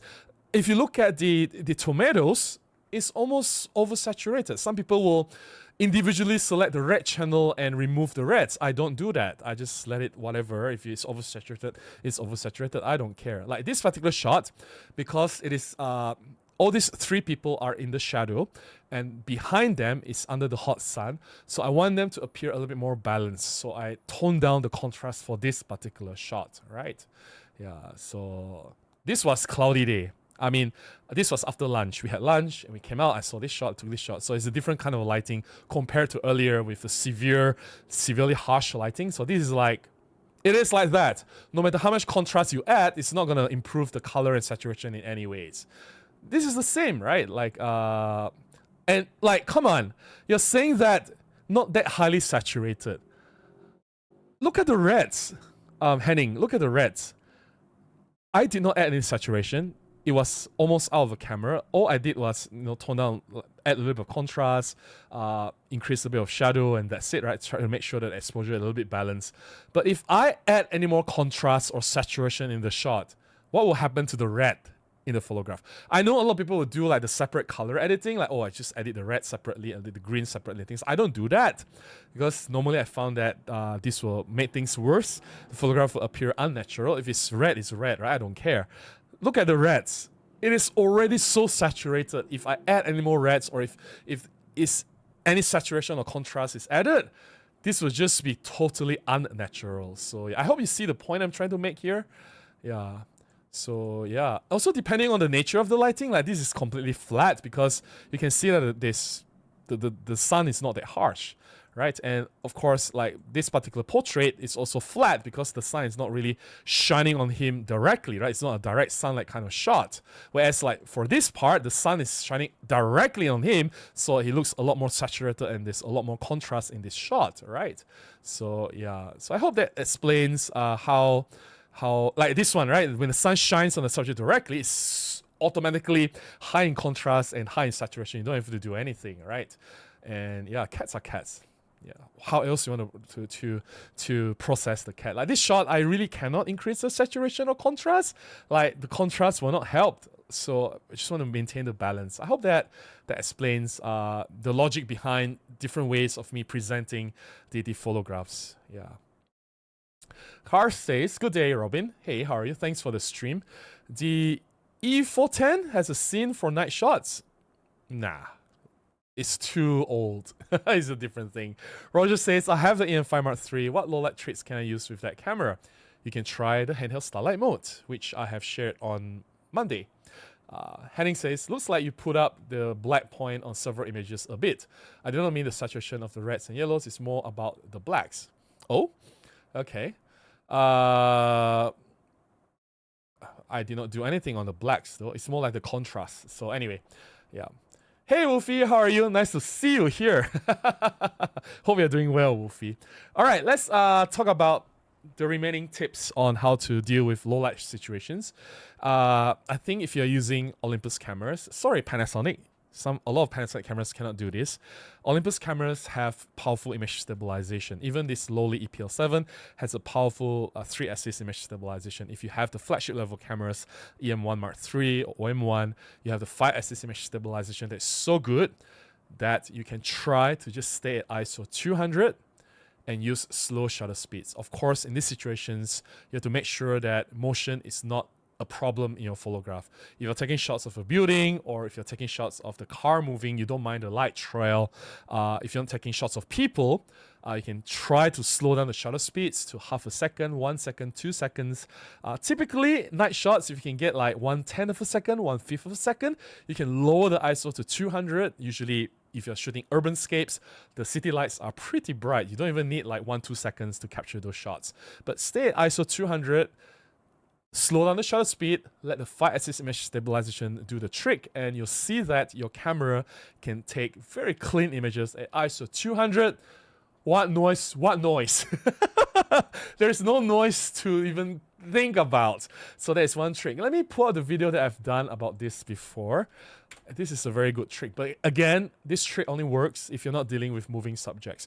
If you're shooting people, you still need to increase the ISO number and make sure that you watch your shutter speed. It's not too slow. If not, let's say the person just move a little bit and then there's blur in the photograph, right? So you don't want that to happen. So let me see. Robin Wong, ISO 200 challenge. I have one recently with the OM1, if I remember correctly. Yes, 1 year ago. So use ISO, let me see, use ISO 200 for night shots, not for movement. This is the video, so you can check this out later, right? This for night shots, and you'll be surprised. Like, instead of using ISO 6400, 2800 in very dark scenes, where traditionally you need to use, let's say, full frame cameras, you're shooting wide angle 24 millimeters, right? You need maybe 1/25 of a second. Even if you have image stabilization in full frame, maybe you still need like 1/10, 1/5 of a second. But for Olympus or OM system, you can just use ISO 200 instead of ISO 6400, 2800 and go all the way to 1 second, 2 seconds shutter speed and still get like perfectly sharp images with clean image with zero noise, because it's ISO 200. You get the best, right? Best dynamic range, best sharpness, best details, no noise whatsoever. It's the optimized, best possible outcome from your camera, especially dealing with low light. So there you go, ISO 200. That's one method you can try. You can do this with any lens that you have. Preferably wider lens, not a longer lens, because you need to deal with slow shutter speeds. So longer lens will give you some problems. But if you have like even the kit lens, 1442 Olympus or Panasonic 12-32, or any of the wider lenses that you have, like the 17 f1.8 or 9-18, or any wide angle lens, and then you just try at wide angle, try to slow down your shutter speeds. Stay at ISO 200, you can get super clean image. I think this will work even better than a handheld starlight mode if there's no movement in your shot. If there's movement in your shot, if you're shooting people in very, very low light, still the handheld starlight mode is better than the low ISO shooting technique, right? That is one of the method. Now, having said all that, I know previously I was saying that, like high-res shot is different from handheld starlight mode because people keep telling me it's the same, you can do the same thing. No, you cannot. Assuming that there's no movement in your shot, you can use high-res shot to get a high-resolution image with reduced noise. The advantage is about 2 stops or close to 2 stops as claimed by Olympus. What does it mean? So if you're using ISO 6400, your image will look like it's almost like ISO 1600 or 2000, ISO 2000. You get that kind of, but even ISO 1600 and 2000 is not perfectly clean. You still have a little bit traces of noise. So if you go higher, like 2800, you will get maybe ISO 3200 or 4000. Still, it's pretty noisy, right? So yeah, don't assume that, oh, I use handheld high res shot and there's no noise. There's still noise. If you really want to get rid of noise, I still think that the handheld Starlight mode is better in this situation. But having said that, if there's no movement, you don't have to worry about movement artifacts. You just want to capture like buildings or a wide angle landscape at night, or you want to capture interior design, interior shots for museum, and you want more details. And details matter more than noise. So when you use handheld high-res shot, is to increase resolution, right? Definitely one advantage of handheld high-res shot compared to handheld Starlight mode is resolution. You get 50 megapixels, you get all the details, you can zoom in. Yes, there's still some traces of noise, but you get more details, more sharpness. If that's more important, then of course, in low light situation, handheld high-res shot can work to advantage as well, right? And pretty much that's it. Another way to improve your low light shooting, which I've been using for my jobs, which is, I think a lot of people know this as well, is to use prime lenses. Instead of using zoom lenses, I know a lot of people love Olympus zooms, especially 12 to 100 f4 Pro, or the 12 to 40 f2.8, or 40 to 150 f2.8, but it is f4 and f2.8. When I use my prime lenses, say 75 f1.8 or 45 f1.8 or 25 f1.2, from f2.8 or f4 going down to f1.8 or opening up the aperture to 1.8, I can gather a lot more light. Instead of using ISO 6400, I can get away with ISO 1600 or 2000, right? I can get this advantage of not using very high ISO numbers. I can lower down my ISO numbers and still get fast enough shutter speeds when I use brighter aperture lenses. And I deal with I use Olympus 25 1.2 a lot for my jobs. My favorite lens, I've talked about this already in low light shooting a lot. I use 45 f1.8. Let me see if I have tips on that. YouTube. Let's see. Let me just pull up the tips quickly. Romy Wong. Low light concert. Photography. Let's see.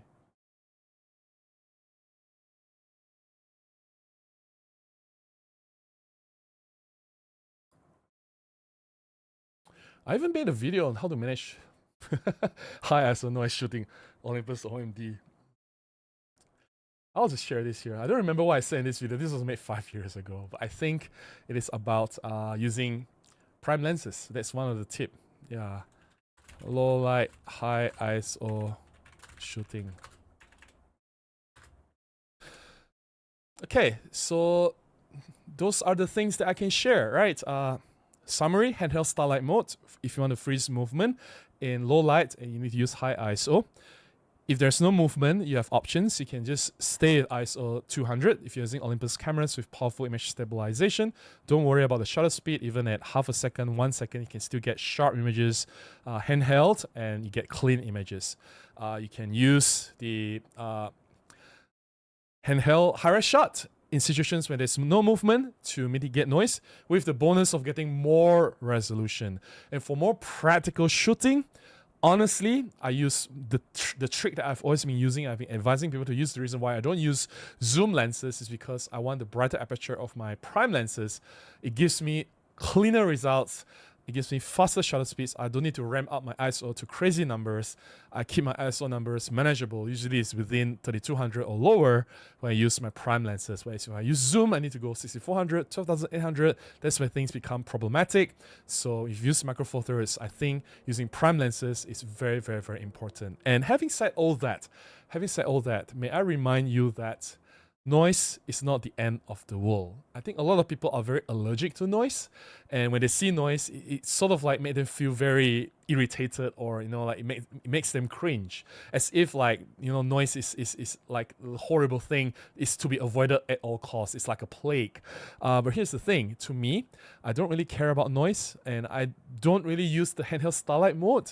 Honestly, I just gotta tell you, I share this feature because it's there, and I acknowledge that the handheld Starlight mode can be useful in some situations, but I don't care. Like if I need to shoot high ISO, if there's noise, there's noise. And noise, like I said, is not the end of the world. There are a lot of things that matter more than noise. And to me, moment matters more than noise. And I've shared a lot of this. Let me see if I have this.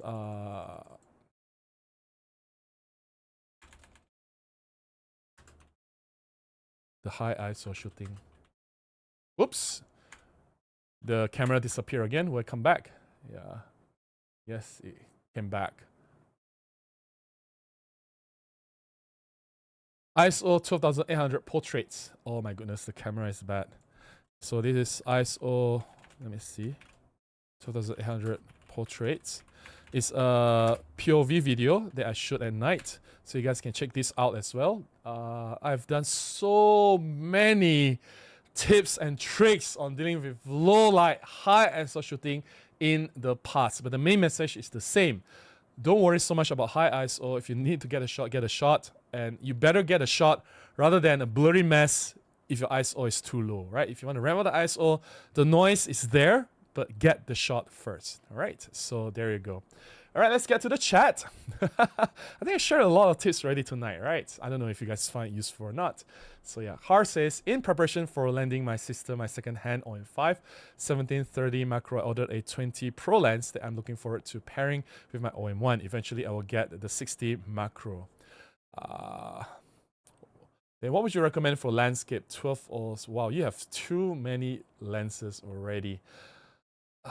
Okay, so you're saying 12 714 or 825. I would say if it's for your sister, either 9 to 18 or 9 f1.7, because 9 is wide enough. I know the 7 and 8 is wide, but 12 is usually not wide enough. 9 is generally wide enough, and 9 to 18 is a good zoom lens. It's not too expensive, but 9 f1.7 has the advantage of shooting in low light, which is this particular lens. Like a lot of my shots were managed very well with this lens. So there you go. Yeah. Wolf says, it is a very dark day for me today. I had to sell off all my macro four thirds lenses and only one for financial reasons. All I'm left with is my Nikon Z6 4 primes and one telephoto zoom for wildlife. I'm so sorry to hear that, Wolfie. I've had a situation where I had to sell off my cameras as well. That was a long time ago for my mom's surgery to cover her surgery cost.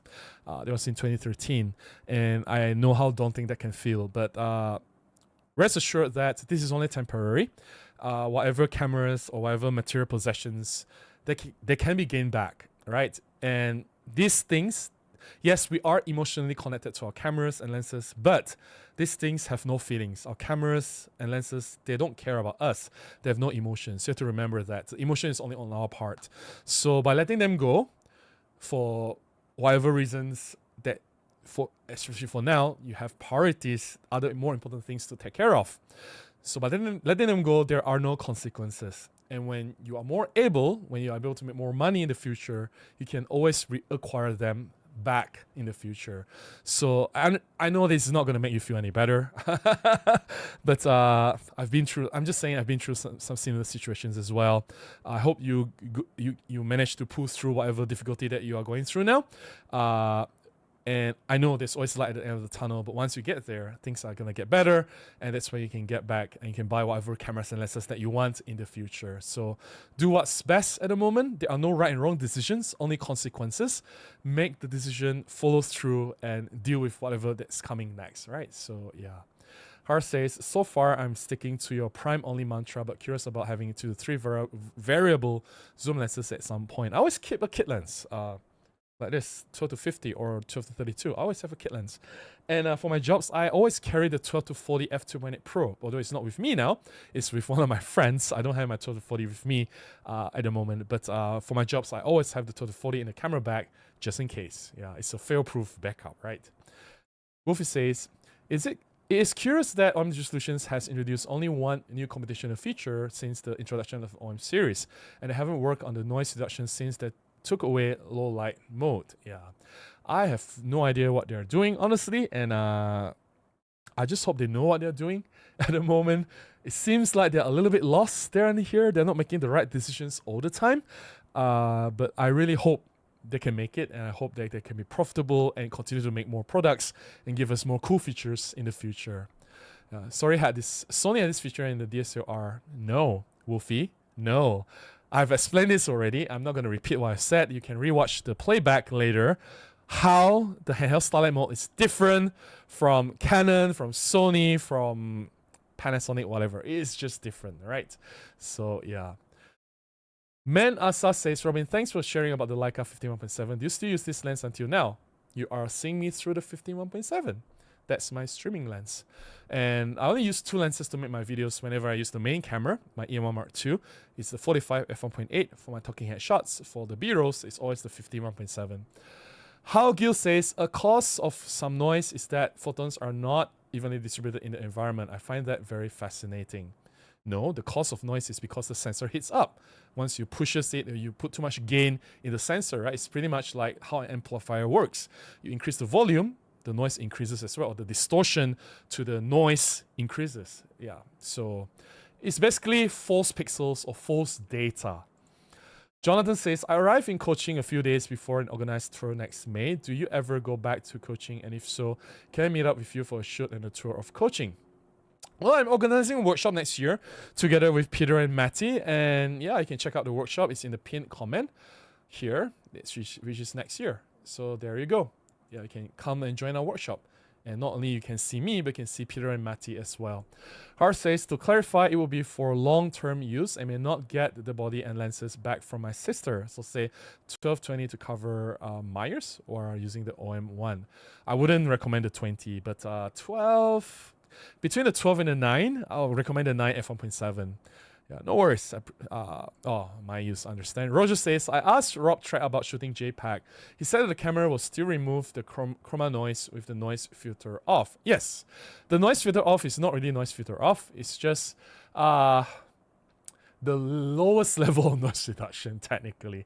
So yeah. Wolfie says, Sony had a Starlight mode with the... No! Wolfie, no! Okay. Since you're here, Wolfie, let me show you something. You missed this completely, of course. Where was it? Okay. So, this is Panasonic's handheld night shot, which I'm sure the Sony will also give you. Can you see this? The amazing thing, okay, this is another example of the Panasonic's handheld Starlight or handheld night mode. Sony will do this as well. Canon will do this because it's a blending method or averaging method. We take like 5-6 shots. I don't know how many shots Sony is taking. Maybe 7-8 shots or 12 shots. I don't know. From the shutter sound of the Panasonic, it seems like it's taken 5 shots. So by merging all these 5 shots together, this is what happens. But this does not happen to Olympus. This is EPL7's Handheld Starlight. I move my hand slightly. And look at that. Perfect. This is my frustration with what a lot of people are saying, like, oh, Panasonic have this. Oh, Sony already have this 15 years ago. Oh, Canon have this. Go and take the shot and try some movements in your shot and come back to me and tell me that it's the same. It is not the same. And I'm so tired of having to explain myself again and again and again and again and again. Like, oh, it's not the same. Like, have you seen my shots? Let me go back to my shots again. Like, not this one, of course. It's very far back already. You just have to give me a moment to go back to the shots. Try to take this shot with your multi-shot reduction on your Sony or Canon. I am sure if you zoom to the face... Okay, let me just go to the Windows screen. I think it's somewhere here. Like, for example, this shot. It's not perfect, but it's good enough. It's ISO 12800. It's good enough, right? It's not perfect, yeah. But try to take this shot with the multi-shot reduction for Sony, Canon, Nikon. You will not see the details of the hair like this. Look at the hair. Look at the eyebrow. Look at the eyes. It's perfectly sharp and you still have some fine details. You won't get this. Look at the humans here. If you look at the video that I've captured, they actually moved. It will not look like this. It will be blurred. If you use your Sony, your Canon, whatever, your R6, R5, whatever. If you look at my video footage, this lady actually was actively sweeping the floor. She was moving. All right. I'm sure your Sony will not be able to get this shot as taken by the Handheld Starlight mode. All right. So there you go. And yeah, even here, you can see the movement There are some movements here. If you look at the video that I've shot, it's a pure, I don't know if you've seen the video, Wolfie. No, you cannot achieve the same effect. Trust me, you cannot. You just cannot. I don't know how many times I have to emphasize this. No! Right. I have a Sony AX, Wolfie. I have one. No, it's not. It's not image stabilization. Okay. I explained this already, so since you're here and the stream is ending already in a few minutes, Sony, Canon, Panasonic, they are using either averaging or blending, right? So they take multiple shots, let's say 5 or 6 shots, then they blend the images together. That's why you see the multiple shadowy area, right? Let's see, where was this? It was before. Yeah, so you can see all these multiple blending errors, right? This is Panasonic. This is because it's additive blending. One shot, another shot, another shot. You just stack them together, you merge them together. So you have all these like ghosts or errors of movement in the shot, right? Like elongated dog moving from one end to another in a room, for example. That's what will happen if you use this is the Panasonic GM1's multi-shot night. Handheld night shot or whatever. So this is what's going to happen. But for Olympus, it's not using the blending or averaging or additive, whatever. It's subtraction. When you take 8 photographs altogether, because noise happens at all different locations in every single photograph, having 8 photographs, the Olympus camera will determine all this location. Once they pinpoint the exact location of the noise, they will use the location data and remove the noise by subtracting them from the first image. So it's technically just one image with the noise removed. How to remove the noise? They need to find out where the noise is. Using the data from all these different images, using the composite, the processing, it's a subtraction method. I hope that explains the difference between the Olympus Handheld Starlight versus all these other methods from Canon, Nikon, Panasonic, blah, blah, blah, blah, blah, blah, blah, Photoshop, smartphone, iPhone, whatever. Oh, I actually have one more image that I did not show, right? Where was it? There was one more image that I did not show. This was taken with the smartphone. Smartphone. There you go. Oh, my smartphone can do the same thing. Sure. Use a smartphone then. It's not the same. It's not the same, right? Who says, sorry, came in late. No worries, no worries. You can rewatch the stream later. Hagyu says, you are correct on the sensor producing noise in the way you describe, but photo noise also exists. Wolfie says, the Canon's new AI noise reduction is done after the shot camera using, that's AI, right? That's a different thing altogether. Simon says, I have Alpha 6000, but night mode is unusable with motion, so I never use it. Thank you! Finally, someone spoke up. Thank you, Simon. Oh, Jonathan says, does EM1 Micro Four Thirds have Starlight? What the hell is EM1 Micro Four Thirds? EM1 original has it. Any other flagships after that does not have it. Roger says, gotta say, Robin, you make the stream so enjoyable with your interaction with your friends. You guys can be comical at times, nice to see. No worries, no worries. Who says, it is curious why Only Solutions Olympus hasn't tried to implement this mode with raw files. Yeah, I know, right? Like, the newer processor is so powerful, right? They claim it is like 3 times more powerful, blah, blah, blah, blah, blah. Can do the handheld shot. I mean, I would imagine the handheld hard shot requires a lot more processing power than the handheld Starlight mode, right? Because you are actually increasing resolution, making a larger file, and you know, it's like there's more processing. Even like live composite and live ND, those things will require, or the graduated ND, those things require a lot more processing power compared to the handheld Starlight mode, right? So it doesn't make sense that they don't have the raw option for the handheld Starlight. Espina says, any hint to get the best autofocus performance for catching fast-moving plane on the sky with EM5 Mark III? I miss a lot. Why do you miss the plane a lot? That is strange. Even if you leave the autofocus to just search, and if the plane is versus the plane sky, the camera should be able to find it. I don't understand why. What lens were you using? Or maybe there was something wrong with the lens that you're using. Wolfie says, thanks for the explanation. No worries. Sorry, Wolfie, I'm just... Okay, you were not here earlier. You know what I have to go through in the comments? People are saying that, Robin, I can use focus stacking and get the same results with the noise reduction.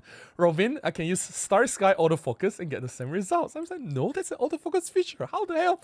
Robin, I use the live ND, I get the exact same results. Like, what?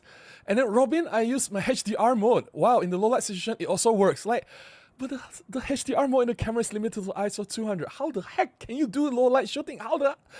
I don't know, I have to deal with all this. And like, oh, the high-res shot is the same thing. It's the same function. I'm like, but did you actually look at my photographs? Did you see the video? Like, there's so many movements. And these are not minor movements. Even minor movements, right, it's enough to throw the high-res shot off already, right? Have you seen? I don't know. It's like having to repeat myself again and again and again. Oh my goodness, I'm so tired. I'm so tired. Anyway, Roger says great talk on the subject of noise. Yeah, Chart says I just look on the EP7. It shows it has handheld starlight under nightscape scenes. Yes, it has. Yeah, Wolf says maybe the plane is too small in the frame. Maybe it's a bit too far away, right? I have no idea. So yeah, so that's it, guys. It's almost midnight. I guess it's time to call it a night. There's 81 of you watching now, which is a bit lower than usual. I thought the topic would be highly popular, right? Because normally low light shooting would get more people interested, but it doesn't really matter. I'm thankful that you guys are here. I'm glad to be back. I'm glad that I'm able to share as much as I can. I think based on a lot of other comments on the video that I shared on Monday, it seems that a lot of people don't know the existence of this handheld starlight mode, which is very strange. I've shared this before. This was not the first time I talk about the handheld starlight mode. I talk about it at least twice. Once when I was talking about low light shooting tips, and two, I talk about the features that Olympus removed from the older cameras. I've talked about the handheld starlight mode twice. And people seem to think that, oh, this is the first time I heard it about Robin. And which brings to the next thing that I want to talk about. Like, a lot of people are saying, Robin, I enjoy your older videos. Maybe they don't talk to me directly. I've seen people, some chatter in the forums or discussions online, like, oh, I prefer Robin's older videos. You know, the how to get the best out of the camera, tips and tricks on using Olympus cameras. Yeah, these instructional videos are more beneficial to me. I don't like his newer videos. He just rants too much. I'm like, guys, I've been on YouTube for 6 years. I've made 400 to 500 videos. How many tips and tricks can I share? If there's any tips and tricks out there about Olympus cameras, I have shared all of them, or at least all that I know and I can think of.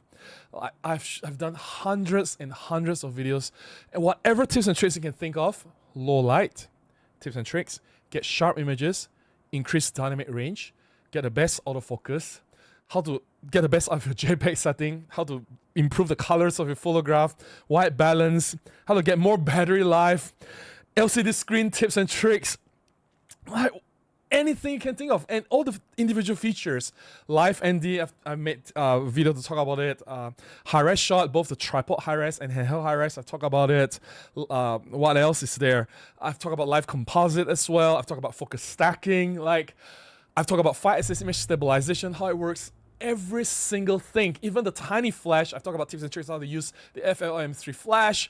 I've talked about macro shooting tips. I've talked about how to maximize your telephoto lens. I've talked about how to maximize the use of kit lens. I've talked about everything I can think of. There's only so much tips and tricks that I can share. And I can repeat myself like this Monday video I did, and it seems like a lot of people don't know. Maybe a lot of people just joined my channel or are new to the channel.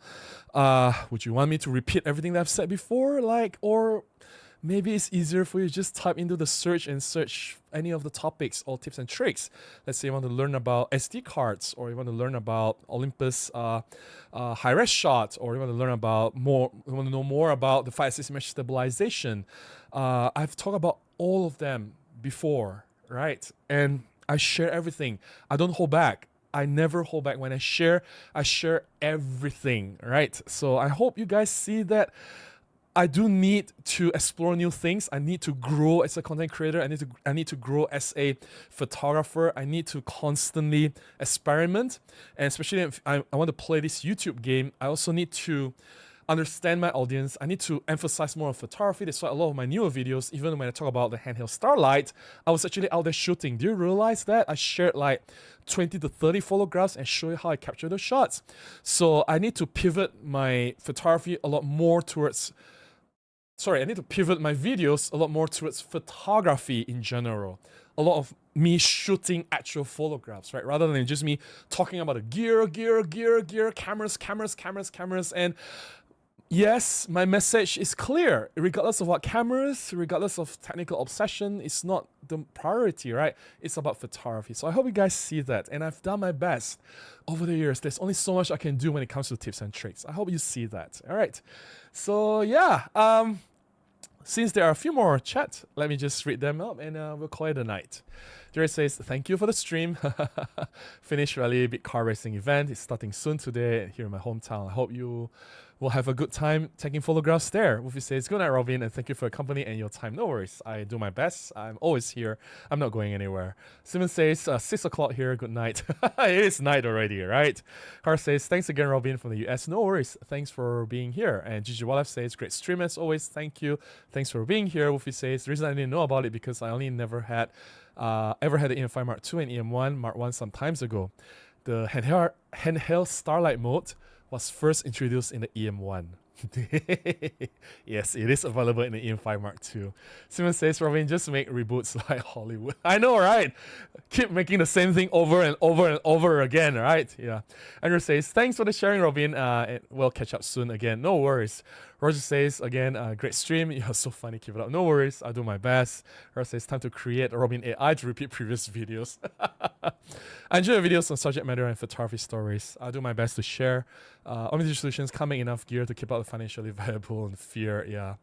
Can't wait to see more street photography. A lot more will come. All right. With that said, thanks for being here. And I'll see you guys in the next stream. Until then, please go out and take more photographs. I need to get this cable fixed, the on and off thing. All right. Bye-bye.